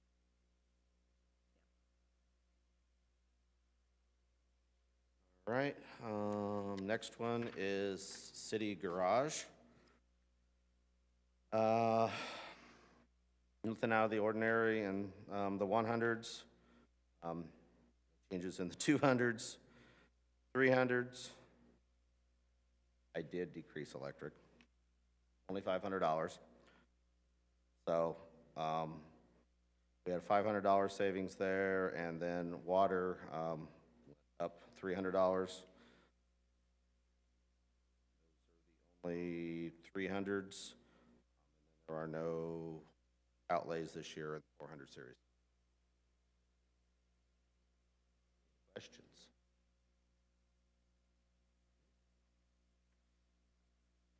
All right, moving on to MVH. 100s, the only increase we had is the 131 for instruction of $250. Training is getting to be a little more expensive, plus travel. That's the only thing there. 200s, we had a decrease in office supplies. Goes back to our disinfecting post-COVID, just aren't needing as many. Any cleansers. 5,000 additional here, obviously to cover fuel costs. Once the general runs out, then switch over to using the MVH funding for our fuel.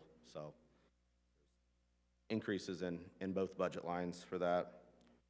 And then street and alley materials, we were told earlier this year that there's going to be a $2 to $5 ton increase in asphalt materials in the coming years. So hoping this $2,500 will help offset that cost increase.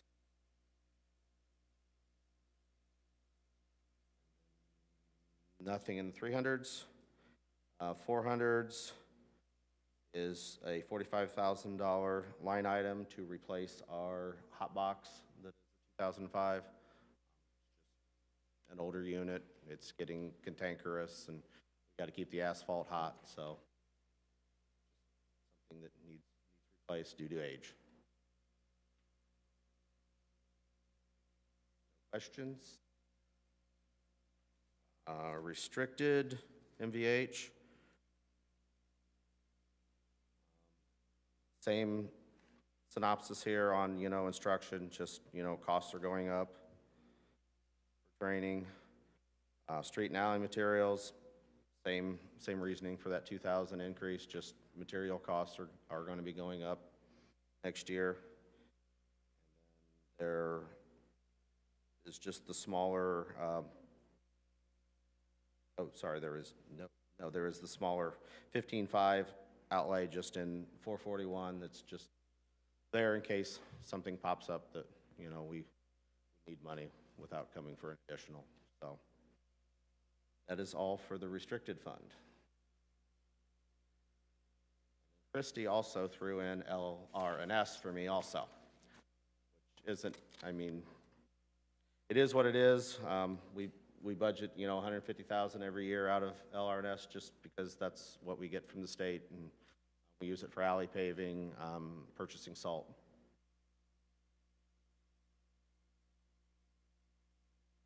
Questions for me about it? Thank you. Thank you, Tim. Next up, we have Director Annette Carroll, presenting on the Mayor's Office, Legal Counsel, Weights and Measures, Board of Public Works and Safety, and Human Resources. Good evening. I am going to start off with the Mayor's Office. The 100 series, it will reflect the 5% increase. I do want to make a note that the mayor has requested to not take a salary increase for 2025. Also, the 200 series, that amount's actually down $350. The 300 series, we increased that $800. That's due to subs and dues for various organizations that the mayor participates in. And then in the capital outlay, that increase is the same as everybody else. We're on a cycle to replace our computers in our office, and we're up to replace a couple of them in the mayor's office. Do you guys have any questions on the mayor's office? So, this is nothing bad for you, Mr. Strick, but if the mayor quits taking raises, I'm not saying that's a bad thing, when will his top people make more than him?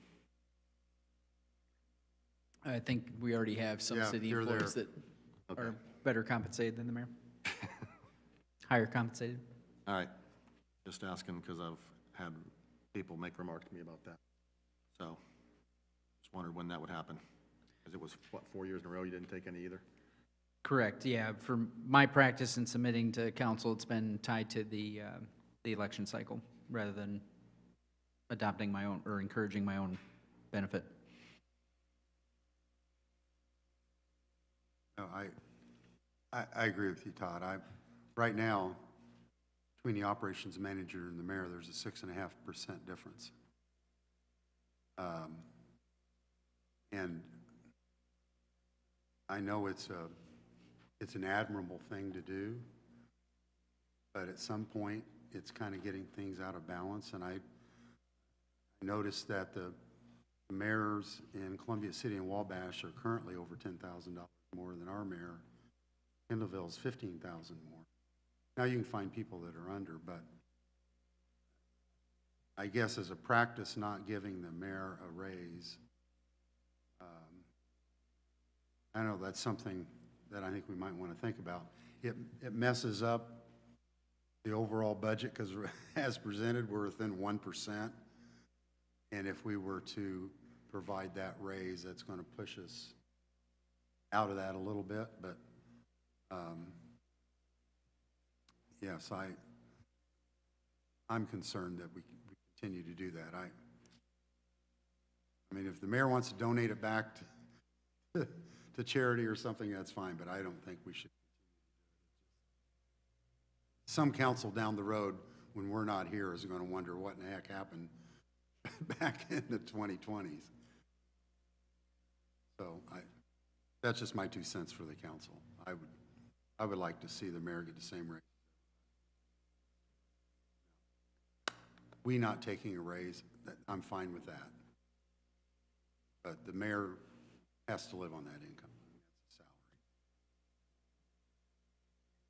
Plus, if the mayor keeps making less than other people, we really want good people to go for the position when you're done. So, if Huntington has a broke mayor, And on good that luck finding fine someone to note- do it. I'm just saying.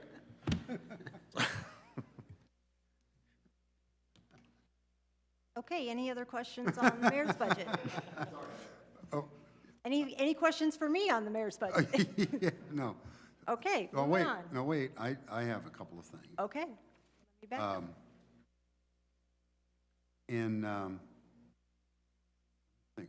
I think this is on another sheet. I'm on the mayor's budget right now. Right. Oh, I'm on the Board of Works. Go ahead. I'll get there. You'll get to that. I'll get Thank to you. that, yeah. Thank you. Okay, so moving on to the law department budget, you will see the main increase is the salary portion of the budget. And for your information, we did decrease the office supply line item. We always look at the average that we've spent through the end of July, and we've only spent about 11% of that line item, so we went ahead and decreased it. So it keeps that budget to a minimal. Questions on the law? Moving on to the city council budget, as you can see, in the past, council's not taken an increase, and the budget reflects council not taking an increase for 2025 as well. So if you would like that to change, let me know. Any questions on council? Okay. So I'm also presenting the weights and measures position, and that reflects the 5% salary increase as well. And then the last budget I will be presenting on is the Board of Public Works. And the 100 series reflects the increase of, so we have a 457 employer match to employees, and we increase that to reflect the possible 5% pay rate increase so that we can continue to match the 25 cents for what employees want to match, up to that 25 cents on the dollar for their salaries. So, and I would say we get about 75% of our employees to participate in that plan. So that 125 is if everybody took the match? Right. Okay. Yeah. It's not a 5% increase in. Right, what they no, meant. Got it. no. Thank you. We just want to make sure that we've got enough in there, so. Yeah. Because employees, sometimes they may not join in their first, or in their first year, but then they may join the next year. We just want to make sure that we have enough funds in there to match that. Thank you. We would like them to, we encourage them to participate in that. So, and then the janitor is paid out of that line item as in that Board of Works as well, so that salary is in there. I'll go down to the next one is the Animal Control Services, the Humane Shelter. Councilman Chapman and myself sat down and met with the Humane Society, and they gave us a presentation. I did not invite them this evening, but they would be more than happy to come back to our next meeting if you guys have additional questions to the Humane Society, but they are requesting an increase of $35,000. So just a little background on how the Humane Society is funded. The city pays 29% of their budget. The county's 27%. They receive funding donations of 32%, 5% in grants, and then 7% in miscellaneous funds that come into the Humane Society. And so that's how the Humane Society is funded, as well as the spade, neuter, and trap program that they implemented 2 years ago. So I'm happy to invite them to the next meeting if you guys have further questions for them. The commissioners have already approved their increase. Okay. Yeah, I think so. I don't know. But the commissioners were asked for an increase.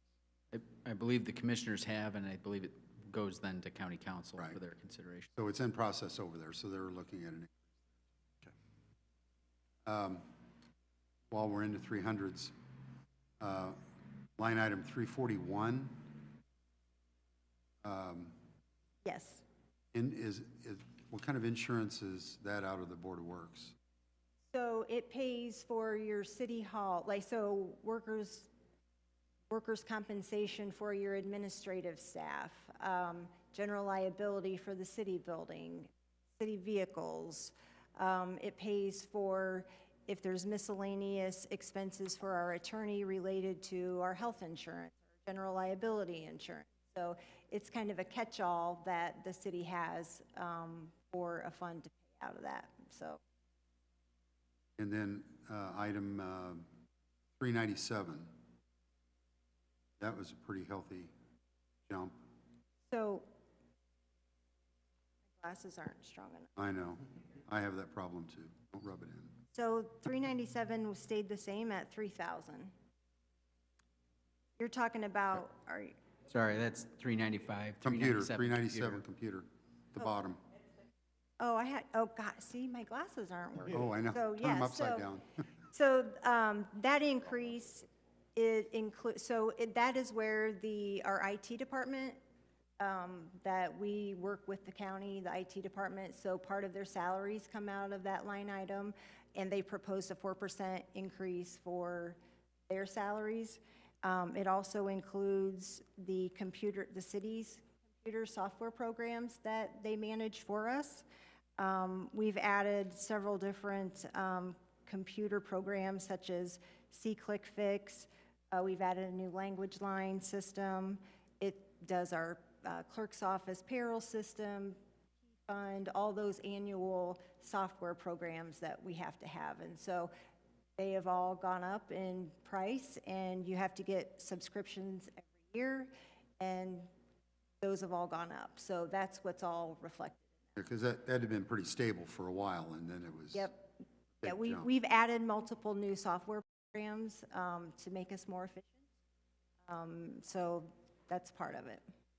Okay, thank you. Any other questions related to the Board of Works?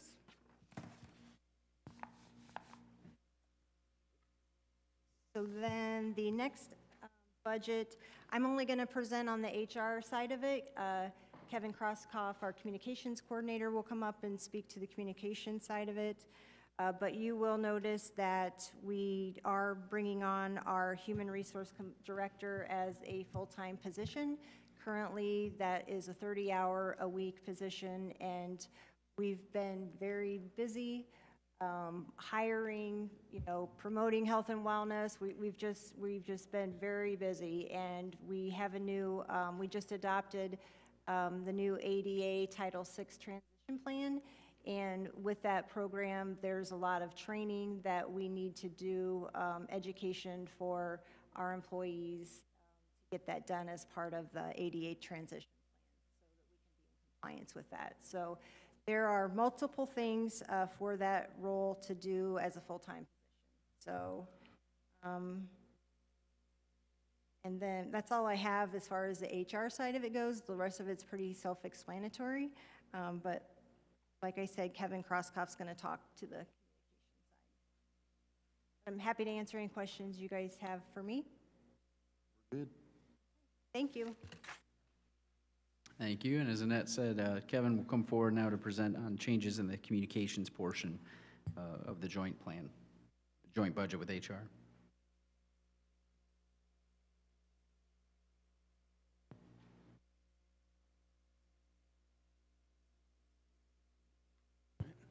Good evening, everybody. I'm Kevin Krauskopf, the Communications Coordinator. Here in the 100 series, that's where Annette just was talking about the HR position moving to full-time. That's the bulk of the increase you see there. Plus, as the mayor said before, 5% proposed salary increase. In the 200 series, no changes there. Very minimal expenses for my office there. I think I'm still using the same ream of paper I opened last year, so we didn't need to increase that line. So. In the 300 series, overall, just $100 change for the series overall, which is about 0.236%, if I used my calculator correctly. We are increasing health and safety by 5%. Biggest expense for that every year is the health fair, which comes up, which is actually later this week. Really important for employees to be able to understand where their numbers are, their health, make lifestyle changes as needed. We were really able to offset that with the computer software line item dropping back down to $1,500. This year we put the Adobe InDesign, Photoshop, and Premiere software that we use to edit photos and videos, create infographics, all of that. We were able to put that on a 3-year renewal, which dropped the cost pretty substantially. And then there in the 400 series, again, no changes. So be happy to answer any questions, though. All right, thanks.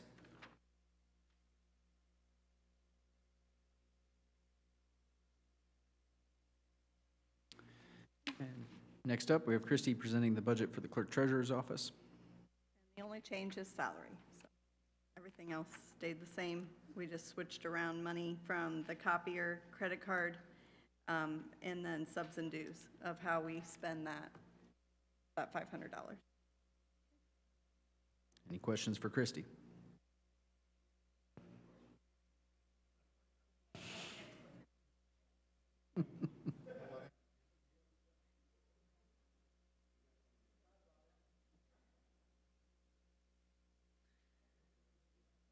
All right.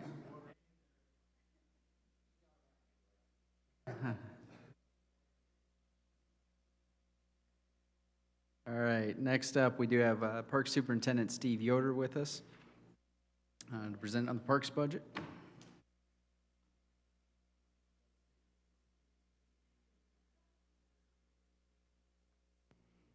Good evening, everyone.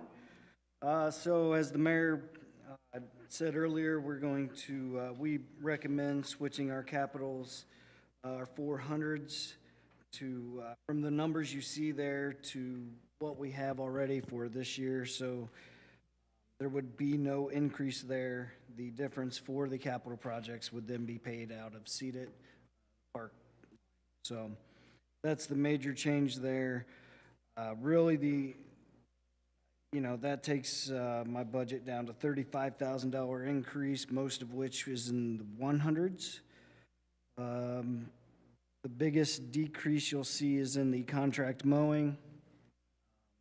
As I think in 23, when I came to you and we added a person, we said as the contract come up, we would take back some more mowing. So that's where you see the decrease in that. That's the major things there.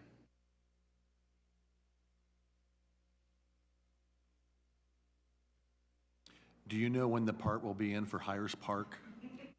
I ask have every a meeting. guesstimate. No, that's all right. I have a guesstimate. So as of this afternoon, they are hoping that it will be done before Pioneer Festival, which I believe is 2 weeks out. Okay, thank you. That's their goal right now. We just got the remanufactured parts a couple weeks ago, so then they had to work us back into their schedule. Okay, thanks. Yep.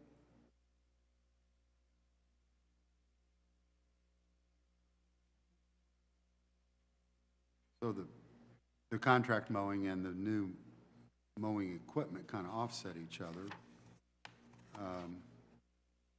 I read somewhere about security cameras. Yeah.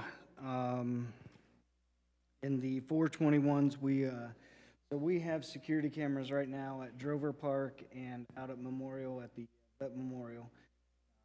Seem to be working real well. So next year, we're going to implement some out at Yeoman Park, which is currently our most. So I'm curious, what's the escalation for notification? In other words, if it's 2 a.m.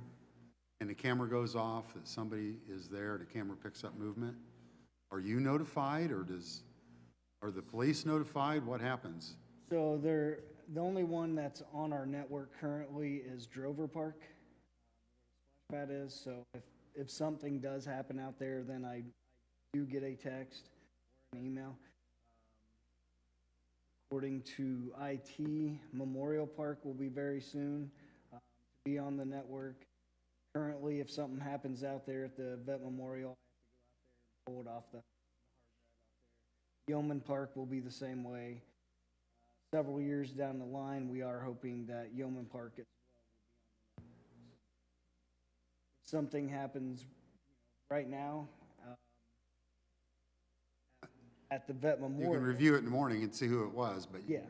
you can't respond immediately. Correct. Okay. No, okay. Doesn't help with the footbridges on the path going up through Memorial Park, which two of them got vandalized over the weekend. So had trucks coming and going in front of my house the last 2 days.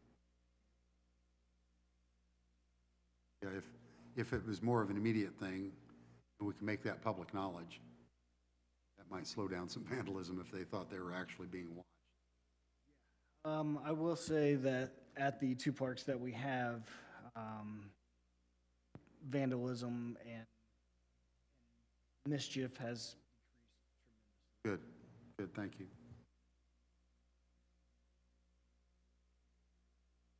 With the drop in the mowing contract, do you see that 78,000 being secure? Because have we gotten bids for a new contract yet? Just curious. We do not.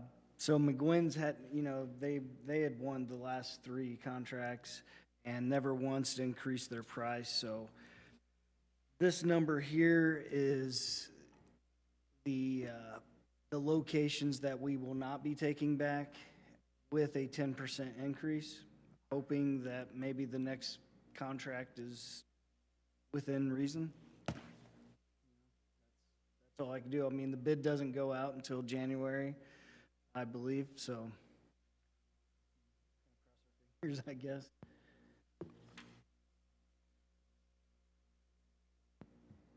And for the flowers and shrubs, maybe the arborist can start growing our own flowers and shrubs?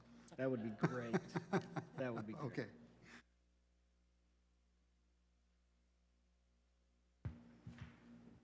Further questions for Steve in the Parks budget?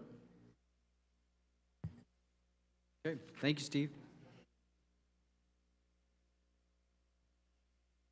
Next up, we have Director Bryn Keplinger with Community Development and Redevelopment.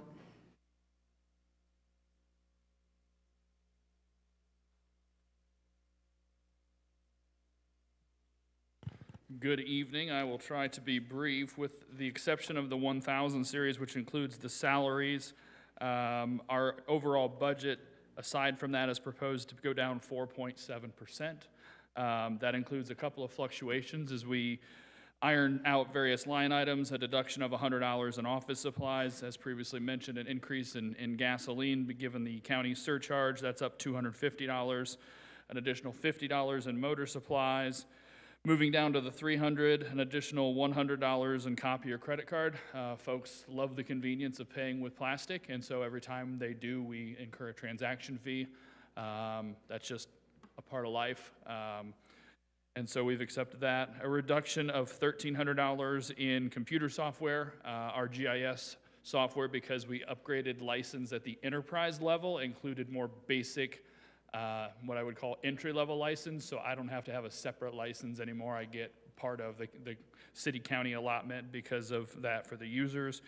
And then last one, a reduction of $200 in computer, as like everybody else, we're on a rotation. It seems that our peripherals and things get cheaper and cheaper as we go. You're not buying monitors every time, things like that. So that's where I'm at. I'm happy to answer any questions about particular line items. All right, thank you.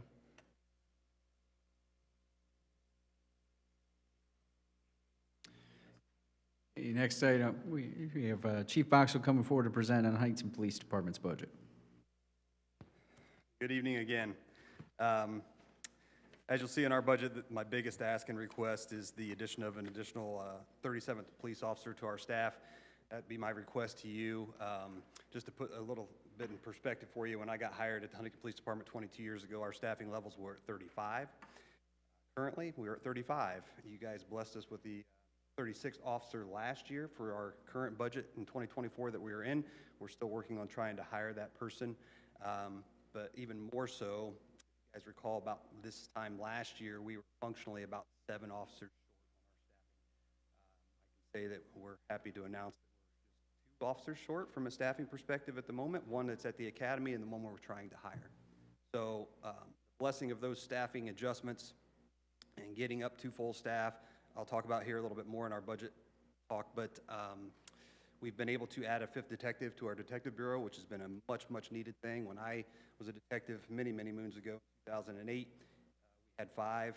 Due to some staffing changes, we went down to 4, and I was able to increase that number back to 5.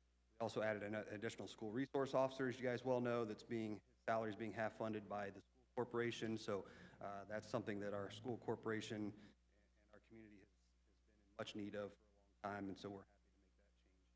The change in the addition of the 37th officer would allow us to add a K-9 officer to our department, and that excites me immensely. So we've been looking forward to that for a long time. We do utilize the K-9s in the county, but not always are they available to us, and the other challenge that we face there is that, you know, we're on a traffic stop, we have a short amount of time that we need to get a K-9 on scene before we prolong that traffic stop more than the typical paperwork that we complete, and therefore we can't just wait forever to get that K-9 here, so that becomes a challenge for us. Being that we are the largest department in the entire county, it would be beneficial, I think, in my mind, that we have one of our that can call and hopefully one that we can get here living in the city limits. So that's on my short list for goals, but that would be the request for that additional officer if you guys are into that.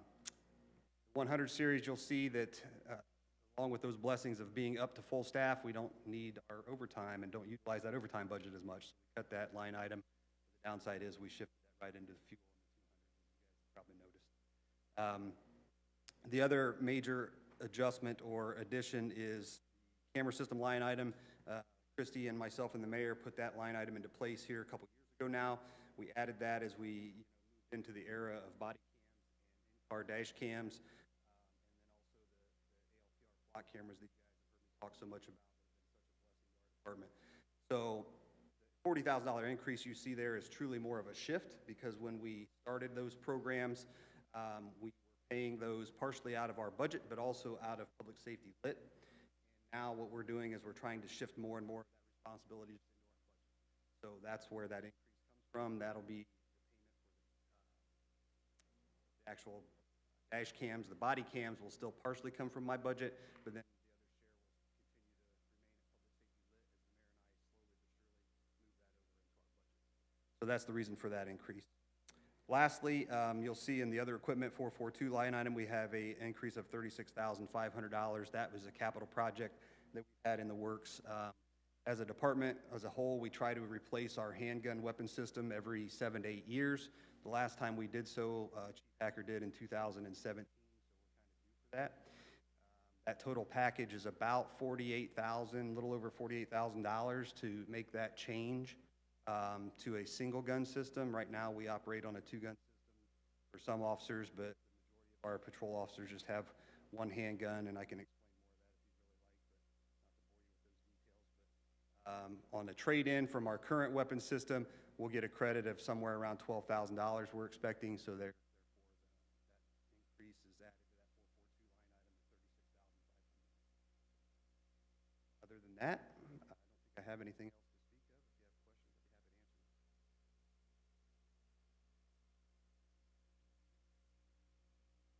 Questions for Chief Boxell? So traditionally, the other equipment line item, when we upfit our vehicles, our police vehicles that we buy, we try to replace 4 cars a year. You see that in motor equipment. The other equipment line item is traditionally just used for that upfit. We do have some other expenditures in there, and when I say upfit, Todd, I mean the in-car radio that costs about $7,000 per radio. The actual cage that goes in the car, the camera system from Axon that goes in the car, all of the lights, the siren, all of that goes in upfit. So otherwise, out of that line item, we pay for some miscellaneous things like recharging and recertifying our fire extinguishers that all of the cars carry. We buy some PBTs typically every year, portable breath test instruments, maybe a handheld radar or something like that that comes out of that. But otherwise, that line item traditionally stays around that $90,000 to $100,000 mark to upfit those vehicles, but we added that $36,500 for the handgun replacement this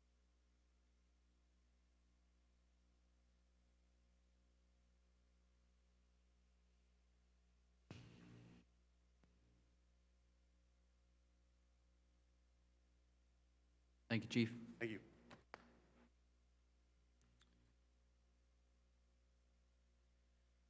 Then the last budget category is reviewing special funds. Christie has those generally. Of course, these come out of different cash flows than property tax levies. Christie? So public safety lit, the increase is because of the 5% proposed addition, or salary change. So the police and fire perf comes out of public safety lit, not the general fund in their budget. The rest are standard computer software things and the lease rental for the building. The next one is the GEO bond and landfill bond. Those are just the bond payments that are on the amortization schedule. The next page is stormwater bond. That's the same amortization schedule. CCI is cumulative capital improvement, and that is a $50,000 proposed budget, like for sidewalk projects, is what we've spent it for in the past when we pay the 50/50 program. But we just do a standard $50,000 in case we would need to use some money out of that fund. And then it doesn't have to come back to council for anything under that. CCD is cum cap development. That's the rate that you changed at the beginning of this year, and we're still keeping the budget at $150,000. Most of that is for improvements that Adam and Tim use for sidewalk and street improvements. And then seated, the next page, that is the proposed, it's a 5-year plan. We don't spend that amount. We can only spend what's in the cash on the fund report. We increase the budget based on the plan, the executive order that you guys approve, based on the mayor's plan. And so usually I round that based on what the current balances are in those line items. And we just redid the 5-year plan, so this is the first year for the 5-year plan. And so next year will be 4 years worth of expenses.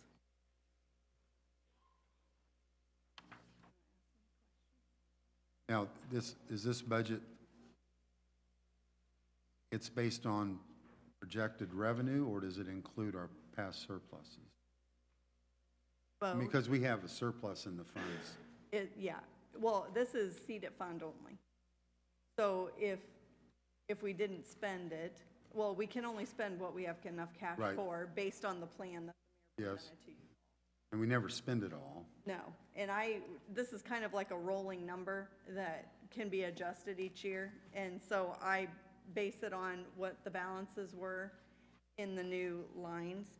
But because the plan changed in March after I put in the proposed budget for 2024, Right. that's why it seems such an increase, because we moved money around within the line items But on the new plan. it includes both Yeah, I mean, accumulated funds and expected revenue. So was there that much in there that it doubled? The total is double on the bottom. correct. It's like, you get down to 2 years left in the plan. And everything Which- not used And adds then up. then we Okay. re-up for 5 more years. So it's anticipating the next 5 years of money coming in the next, in the Okay. next phase. Part of the accumulation, especially as we looked back over the 4 years, part of the accumulation as we look back over the 4 years is that we've been very aggressive in going after state and federal grants. And so we actually, over the course of the 4 years, we were able to secure about $20 million in state and federal grants, which then frees up these dollars that were budgeted for certain projects. And so that's why we end up with the surplus until we can expend them on the next item, so. Is there a time that has to be spent by, or does this just roll over? It keeps rolling. Good. Like currently, the CEDAT fund has $887,000 in it. So you can't spend 1.6 or 600,000. I mean, it's 800,000 is in the fund. So this plan is based on 5 years of expenditures at the rate. So just I guess this is a question of priorities, which I don't object to at all, but I see it, looks like the biggest jump is in parks, trails, greenways, quality of life. And we use. That's in the 5-year plan. That's an emphasis. Okay, yeah. That plan was presented in March. Yeah, I wasn't here then. Right, so that's why, yeah. I'm thinking, what plan? I didn't hear one. Yeah, We can get you a copy. yeah, we have a copy for you, executive order. Okay. The next one's rainy day. That's just a $200,000 standard budget request that we put in every year. We haven't been spending anything out of rainy day, but if something would happen that we needed the money right away, we would be able to spend up to $200,000 before coming back to council because you approved that at budget time. And then TIF has 3 funds on the TIF page. And this is based on, Bryn helps, he provides this budget. And we have the TIF, which is the regular TIF, salary portion that would be what Bryn gets paid. It's 25% of his general fund salary. Supplies, personal services in the 3s, and then debt, and then capital outlay. These are projects that they have a budget on for TIF, but it doesn't always get spent. It's more just a projected, proposed, and then the RDC oversees what they're actually spending. The middle part is Synergy TIF, that's the debt for MetroNet. And then that amount is based on what comes in during June and December settlements. And then that's what the bond payment is. And then the River Fork TIF is a new one for the new River Fork Industrial Park. And since it's in the TIF district and now we have income coming in, we made it. So what's the professional service? 313? On the River Fork? No, Professional- other services and charges at the third one down. Yeah. On the top. It's just for anything that would be professional services, attorneys, fees, Engineers engineering, any kind of projects that he would. and more that- engineers. Consulting and all that stuff? So with, allow me to answer, with a lot of the capital intensive projects that we do, designing a new industrial park, designing West Park Drive road improvements, all of that, the capital cost is quite extensive, but on the front end, you have 15 to 20% of professional services, architects, engineers, soil borings, those sort of things. And so all of those, for all the various projects that we undertake on behalf of the Redevelopment Commission, come out of that professional service. Okay. Could it be environmental fees, or, you know, phase 1, phase 2s for properties, things like that? I came up anticipating additional questions. Oh, yeah, well, I'm down in that same upper area, 391 to 92 debt service. Yep. The principal payment jumped a lot, interest payment dropped, which, that all sounds good. Did we pay something off, or did we agree to pay it? I would have to go back. Pay ahead, which is good if we can. The, some of them are, we have the 2015, I think one of them actually falls off. I can get back to you on that if you'd like. There's a couple of designated taxpayer bonds that we've issued on behalf, one being Kroger. I think that's close to falling off. That one, we only pay the interest, not the principal. Okay. They bought their own bonds, those sort of things, and it's commensurate with what they pay in property taxes. So in theory, if that particular project has appreciated, that real estate is appreciated, and they're paying additional in property taxes, we're going to get more for that to help pay that off. But we should probably have about 2 of them. You'll notice going back and looking historically, even with the debt, I think some of the debt fell off between 22 and 23, but every year your principal payments are getting larger. Yes. That's good. Pay it off. Okay, thank you.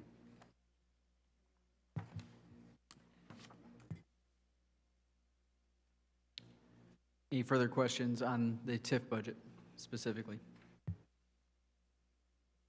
Thank you, Bryn. Thanks. Christie? Okay, and the last 2 are fire pension and police pension.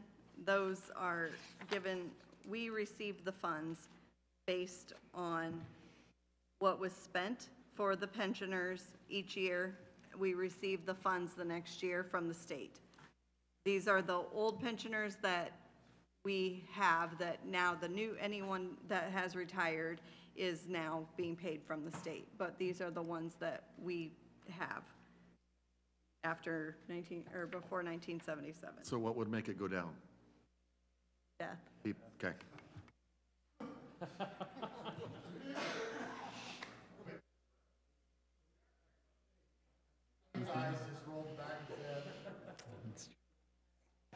That's all I have.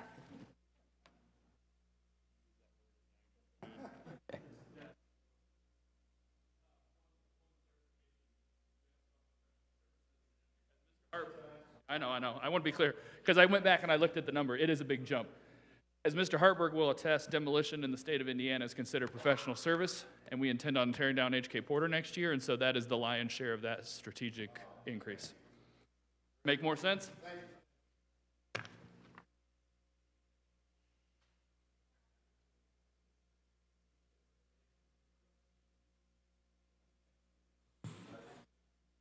Okay. Any overall questions from council regarding the 2025 budget presentation?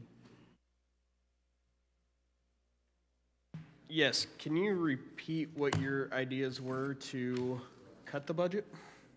So the 2 recommendations that we have at this time would be to reduce the insurance allocation from for each employee from $9,000 to $7,000. And again, just to clarify, because we did discuss this last year, and a reminder, that does not impact the benefit to the employee. We are self-insured, and so it affects the amount that we're setting back for medical incidences and the insurance. And so that's one recommendation that would net savings about $248,000. And then shifting the increase in Parks Capital, the 400 series in the Parks Department, from the park levy to the seated line item that Councilman Brodigan noted for parks and quality of life. And that would be somewhere around $150,000, $160,000. So that would still leave an additional 1% or $100,000. We're open to feedback or input from council on how to best achieve that. So if council has direction on those 2 recommendations this evening, we can bring back those numbers for the actual reading at the next council meeting. But my understanding is the insurance surplus is healthy. Correct. and we're in good shape. Yep, so rather than funding out of a deficit overall, general fund and otherwise, we would just narrowly fund out of the deficit in that dedicated fund, for that dedicated fund.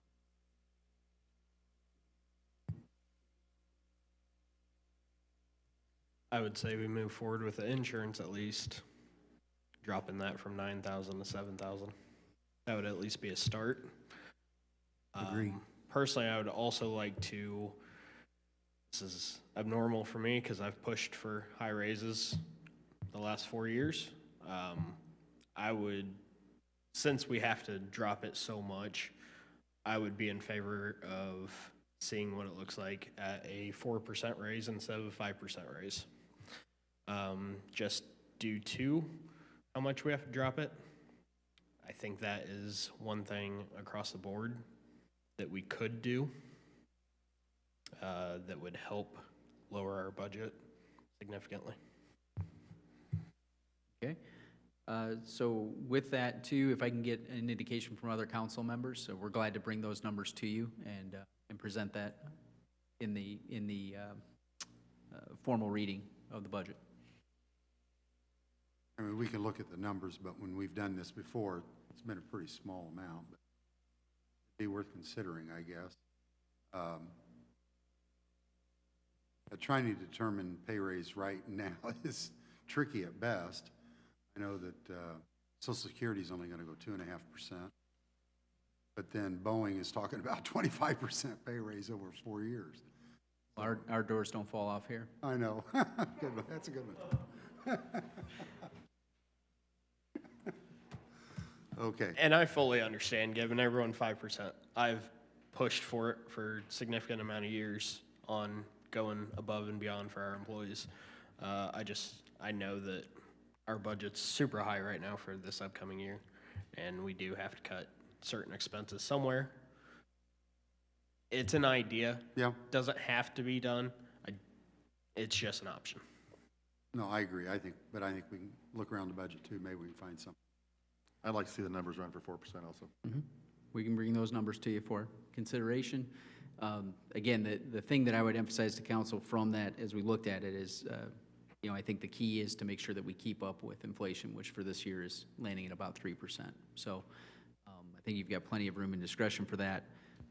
The general sentiment amongst the city's workforce, they understand and appreciate the efforts that were made last year to take care of them and bring them back up to their purchasing power. So, yeah. We can preserve the 5% good, but we've got a lot of thinking to look into. Definitely. There's a lot of big projects, a lot of big purchases, stuff that we have to have, stuff that's upcoming. Thinking ahead a little bit. Okay, so we will bring back the recommendation on insurance. Can I get clarification on the parks capital coming out of seated line item instead of out of the property tax levy for the parks? Yes. Okay. I think that's a good move too. We'll bring that as well, and then we'll also bring the numbers for 4% across the board. Anything else?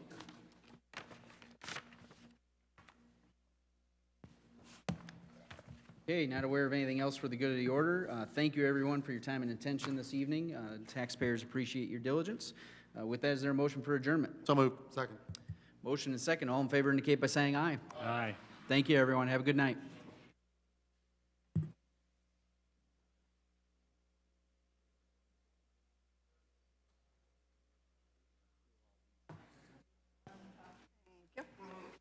Give those to Charlie. He needs